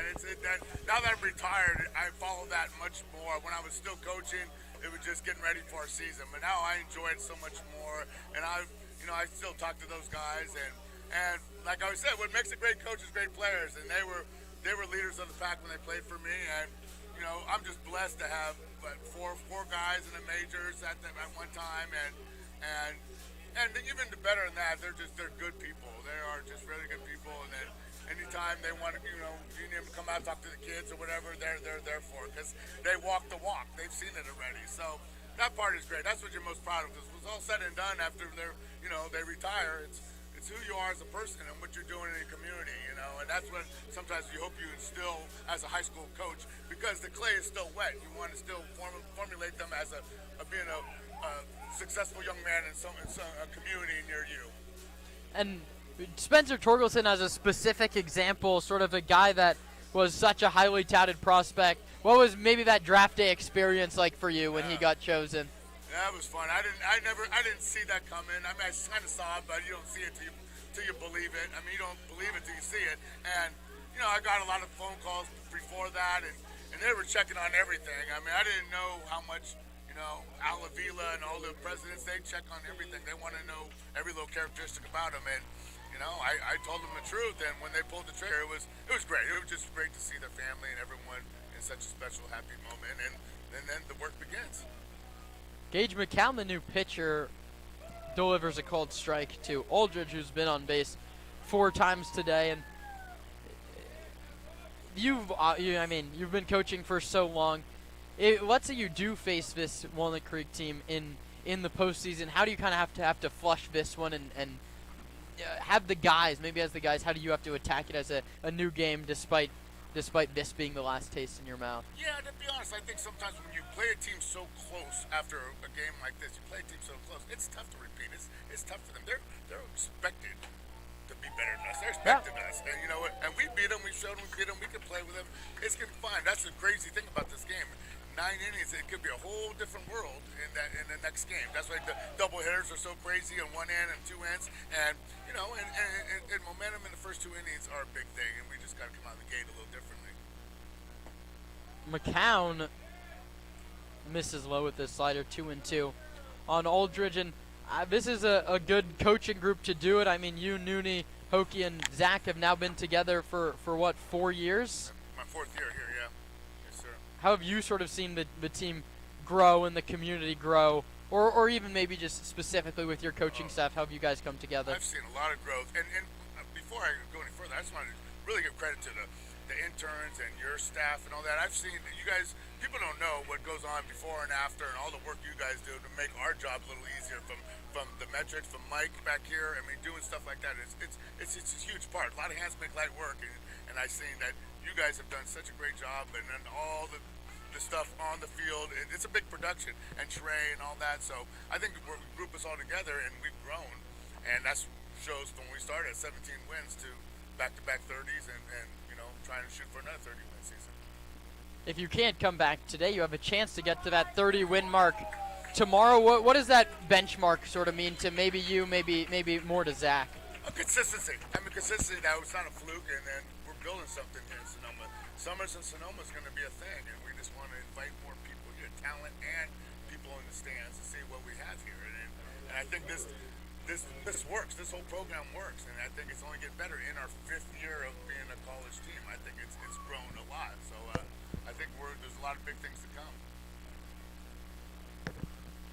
Kevin Parker is going to come and pinch hit for Lucas Carlisle in the 9 spot, and he swings first pitch and pops it up foul and out of play. What's it been like to work with Zach? I mean, it's you and me. It has to be a Zach pump up episode. Wouldn't be Mayo in the booth without it. It's so crazy you say that, because I've 24 years. I've been head coach for so long. It's tough to work with certain people, you would think. Yeah. And for me, I'm kind of a Parker, broken bat, bouncer right to Europero at short. His throw to first is low. Shepler can't dig it out, and heading to second base and diving in there is Parker. On that note, he's great to work with. Okay, and for me, sometimes when you have someone that you're not in the same wavelength, I don't want to be if someone's not. You guys aren't pulling on the same rope together. And he is just let you coach. We talk together about certain things. He's been amazing. It's been great. I mean, I miss it.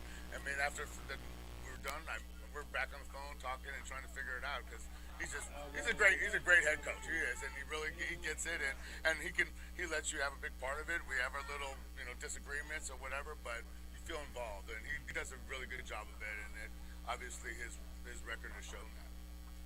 And what about for you, I guess, like having a chance to continue to get to go to the ballpark every day? I mean, maybe you're happy it's a little bit less than the high school coaching days and you have time for some other things, but you have to feel lucky at times to have a job where this is what you get to do after work for 3 months out of the year. That's great. Another great question, because I get that a lot after doing that for so many years. I've been doing this for over 35 years, and this is not as much of a commitment, but it's a sprint for 2 months. It's a sprint, but just to be, it fills the void of my baseball, and to be with these kids, because I feel like I know the game a little bit, but to communicate the game is a whole different story. And if you don't know the verbiage and how they're doing it these days and how they're talking about it, then you're missing out. Okay, so it's good to hear, like I'm saying one thing, they're saying something, and we're probably saying the same thing, but the verbiage is a little different. So just staying in that realm, staying in that age, it really helps me out a lot, and I love that, and I hope I can continue doing this. How have you seen maybe baseball change, or maybe baseball at the high school and collegiate level change in your time? Carlson's throw to third is late, and it's a stolen base for Parker. And that's a double-edged sword in the sense that the metrics is a big part of things now. And and back then we had so many scouts, and the eye test was huge then. Eye test is not as big now, and everything has a number, everything has a measurable on that. So I think that's good on certain things, but to have a draft or get a person just on that is not. You got to see him on the field. You got to see him when no eyes are watching, when he's in the dugout, in the weight room. Is he part of a team, or is he on his phone when someone else is trying to get their PR on, on their lift? So you got to find that person, because 5% of the time you're on the field doing it. It's under 95% is the stuff that is going to make you a cancer on a team, or is going to help build other players. And we need players that are going to help build other players. And on the physical side, pounding strike zone, not chasing velo so much, having command, but everyone's a lot of chase velo, and like I said, no one cares how hard you throw ball for. There's a productive out on the other side. Pulasic grounds out for 3 RBI for the left fielder. A run scores, and it's now 9-3. And this is something you talked about a little bit, both at the beginning and the end of this. It's a sprint. It's 2 months. What can you do to try and build a program in such a short time? Yeah. Or what have you learned over your 3 years in trying to be more productive in getting your message through, or getting the team together in such a short time? You pick and choose the players. I mean, you want to give them confidence. You want to get a relationship first. That's the biggest thing, and that takes a couple of weeks. No one cares how much you know till they know how much you care. No one's going to listen to me until I know that I know a little bit about them, or I care for a little bit. I never shove anything down them that you need to do this, you need to do this. You get certain players that will ask you a certain thing, or what do you think of this, and then you gravitate more to them. On other people, if they want to keep their own program, that's fine. It's nothing against that. Do it. That's fine. I don't try to shove anything down. If they want to, ask my opinion, I can. Or if they just want some reps, that's what I'm here for. If you want a little information, that's what I'm here for. But in the past, maybe when you're a younger coach, sometimes you try to overcoach. I don't. I really try to not be that guy these days, and try to be there when I can. Especially when you said it's a short stint, it's a sprint, and hand them off better to their college coach than where they came from. Nice breaking ball from McCown. Has it 2-2 on Robles, who's 2 for 5 today, and Gage a pitch away from getting out of this inning with just the 1 run allowed. McCown kicks and delivers. Struck him out swinging. The inning is over, and Mayo, that's going to end our time in the booth. It was great to have you. We've been talking about it for a couple of years. You were great. You can take this job whenever you want it. It seems like they did fine in the dugout without you. Yeah, I don't know where I can fit in. Get in where you fit in, but you guys do a great job, and I appreciate you. Thanks, Mayo. All right. We'll be back for the bottom of the 8th. It's 9-3.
Europero swings at the first pitch of the bottom of the 8th inning and slaps it for a single.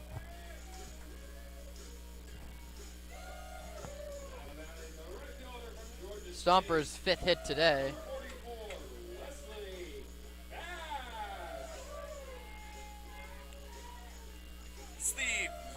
This is the first appearance for Paul Wheeler since that July 16th, July 15th appearance against the Stompers. We gave up his first runs of the summer. He's now given up a couple here as well. So Sonoma, after facing Paul Wheeler from feels like a million times, might have cracked the code on one of the best relievers in the CCL this summer. Wheeler's entering his 2nd inning of work, and he misses outside to Wesley Bass, 2-0. 9-3 your score. It's the bottom of the 8th. Stompers got 1 in the 6th, then 2 in the 7th. They've let the bases loaded twice. 2-0 pitch. Wesley with a home run hack. Tried to get all 6 back in one swing. Came up empty. It's 2-1. No, I hate to disappoint Wesley Bass, but that's not possible with just one runner on. I like the confidence. Always a very hard swing for Bass. A high chopper. Back to the mound. Wheeler looks to second. Throws to first. Just in time.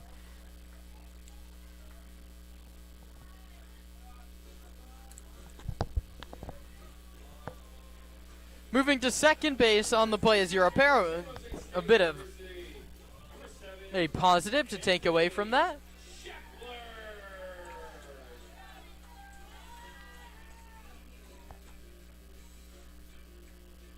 And so Anthony Shepler, who struck out twice and been hit by a pitch, digs in from the left side. The first one to him is caught on and missed. 0-1 on Shepler, who has the batting gloves on here for the first time.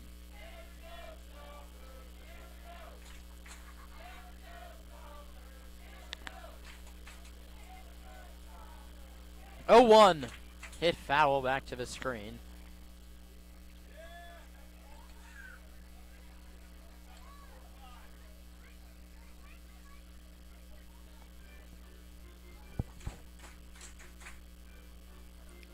The man at second's Europero with 1 out.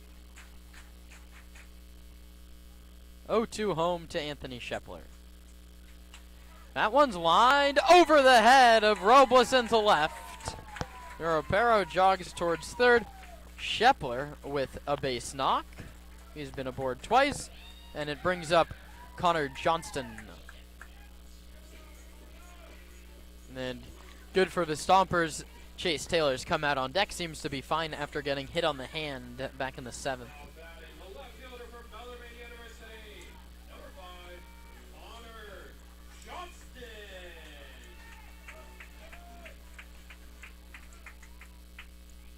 3 hours and 20 minutes after first pitch, we play in the bottom of the 8th.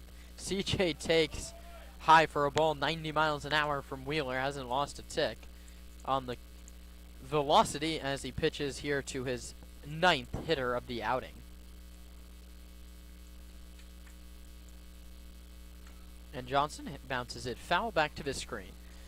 So Sonoma will play the Slow Blues in the CCL wild card game, a rematch of 2024, same venue down at Sinsheimer Park. See if the Stompers can get the same result as they did 2 years ago. Johnson checks his swing, but goes around. It's 1-2.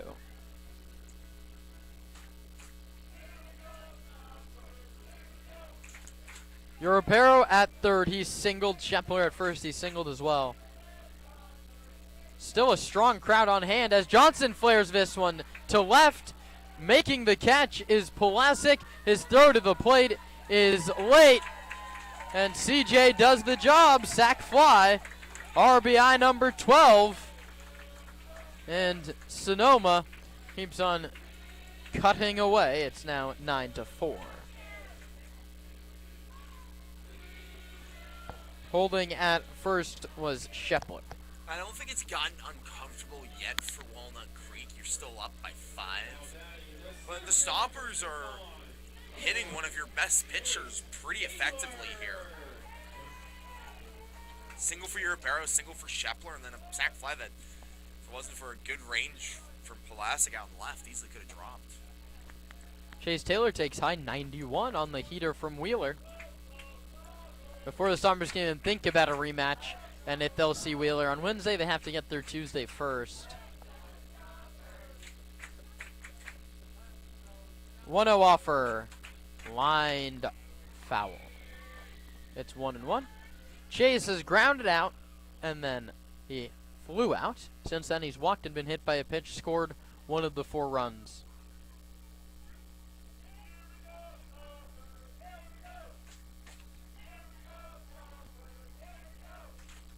Chase has laid another heater from Wheeler. And Taylor in jeopardy of just his 5th strikeout in 50, his last 50 plate appearances. 1-2 pitch. Lays off a fastball down. Wheeler missed his spot. Clisby was set up and in. That fastball was close but low. 2-2 pitch with 2 outs. Taylor takes a called strike 3. And the 8th inning is over. That the first strikeout for Wheeler. The Stompers get a run in the inning on 2 hits, no errors, and 1 left. We roll to the 9th. Stompers down 9-4.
New pitcher is Bryson Ayala. The Stompers' everyday shortstop is going to have a chance to pitch.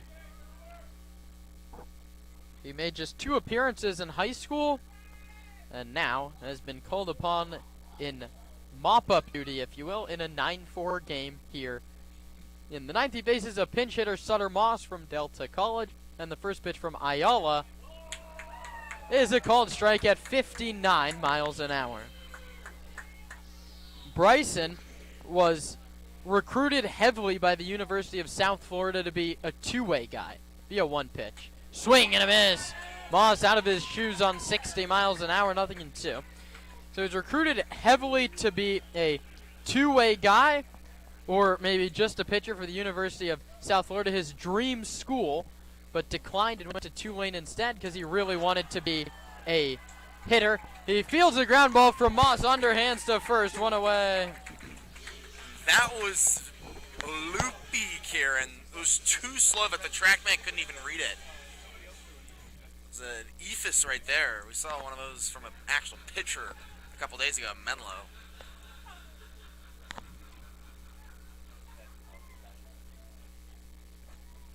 Sutter Moss retired on an ephus, and it brings up Joe Coupland. Gage McCown pitched the 8th inning. He allowed a run without a hit, a walk, or a hit by pitch. An error came around to score, so that run is unearned. And the first pitch is at 56 miles an hour. It's too high for Joe Coupland, and we'll see if someone can really get into one of these.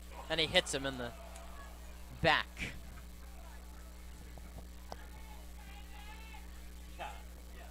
Ayala just lobbing it in there.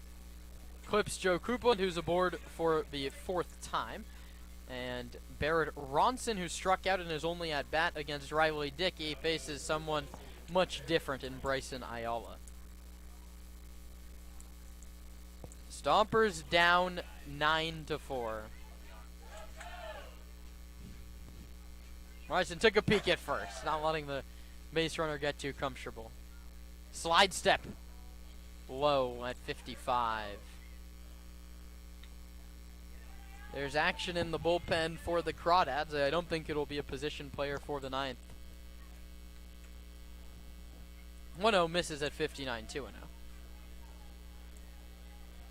Ayala faced Ellis, who hit a weak ground ball right back to him, and then he hit Joe Coupland on the first pitch. 2-0. Inside and low, 3-0. Bryson just lobbing it in there at 57 to 59 miles an hour. The 3-0 is in there. The runner goes, and the throw kicks into center field. And it's a stolen base for Joe Coupland. Carlson threw and nobody was covering. Sebastiani started over and then played it behind the bag. Isles 3-1 is hit to right. Chasing back is Bass, still back. Well, turned around, but he makes the catch. Tagging is Joe Coupland to third. And he takes the base. It's a 5-run game. The Stompers have put up more than 5 runs in an inning against Walnut Creek already this season. I think all power to Joe Coupland to try and get home that 10th run. That goes as an F9. And for Brandon Clisby, he's ahead 1-0. He's walked twice, singled, and reached on an error.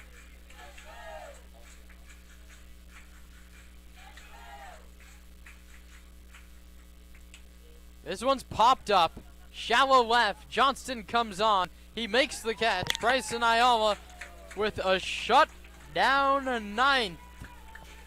No runs on no hits, no errors. A hit by pitch, stranded at third. Last chance for the Stompers. 5 to tie, 6 to win. We'll be right back.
So Bryson Ayala in that 9th inning went 1 full, no hits, no runs, 1 hit by pitch, and no strikeouts. And now on the other side, it will be Alex Gomez, who misses high for ball 1. Gomez from San Leandro, California, throws at the University of San Francisco. This is his 9th appearance. He's 1-1 with a 1.42 ERA. Over 19 innings, he has a save against the Stompers and a win against the Stompers as a starter. And he's dealing with Ben Sebastiani, and it's Ben ahead in the count 2-0. Paul Wheeler, in 2 innings of work, allowed 3 runs on 3 hits as Sebastiani fouls this one back.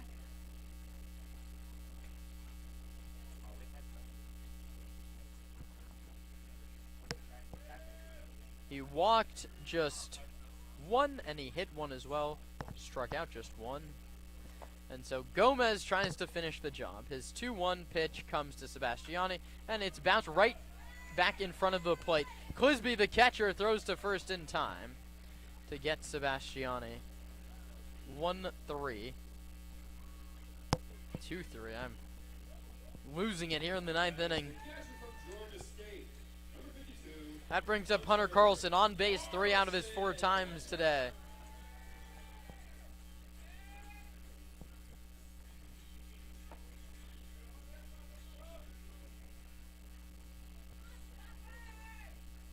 Right on left. Gomez misses high 1-0. Hudson Aber in line for the victory today. Sam Matherly on the hook for the loss, barring a big comeback against Gomez in the 9th. Carlson takes a called strike 1, 90 miles an hour from the USF righty. Tino Vassell out on deck. The Crawdads are going to win the season series 7-2. And the Stompers have a chance for their 30th overall win if they can tomorrow against Alameda, as that one misses 2-1. The Crawdads, if they finish off this game, would have done their job, and they'll watch and wait the last half inning or so of the game down at Sinsheimer. That will secure the number 1 seed for Walnut Creek. 2-1 pitch is inside and low, 3-1, and Carlson might just draw his 3rd walk, and with that walk, he would tie Chase Taylor for 2nd in the California Collegiate League. Last year and the year before, it was the Stompers, the Crawdads, and the Blues. So it's been the same 3 playoff teams now for 3 years running. 3-1 pitch is way high for ball 4. And Carlson's on base for the 4th time. And it brings up Vassell. So in 2024, the number 1 seed went to the Crawdads, and the Stompers played at the Blues. Last year, the Blues were the 3 seed, the Crawdads were the 2 seed, the Stompers, of course, had the 1. They hosted the North title game. This year, it's just a 2024 repeat. Sonoma goes to slow. If they win, they'll head to Walnut Creek. First pitch to Tino, left-handed hitter.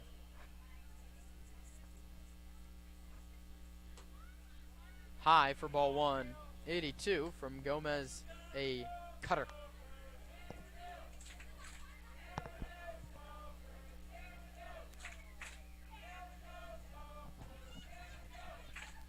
The pitch to Tino's a strike.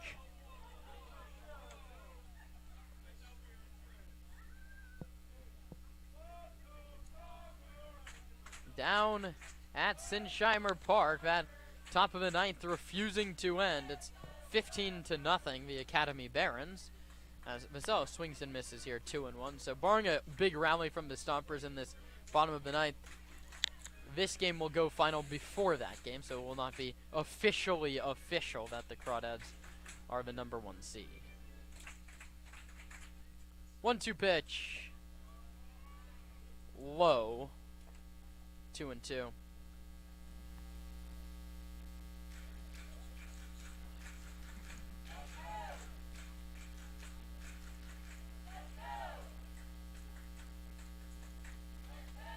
pitch to Vassell, swing and a miss. Chased a high fastball. First strikeout for Gomez, the 7th for Walnut Creek pitching. Now batting from Tulane University, number 51, Bryson Ayala.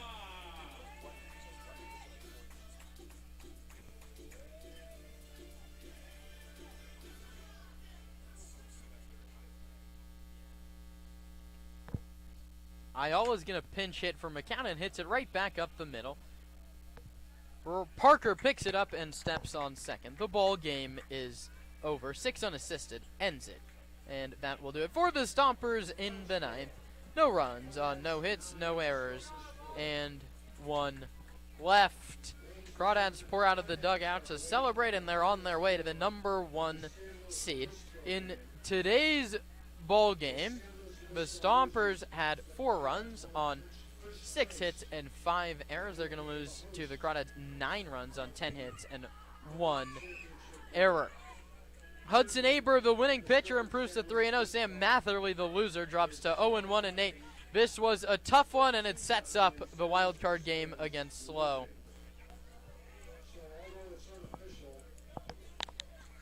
Aber over Matherly in a game that took 3 hours and 34 minutes.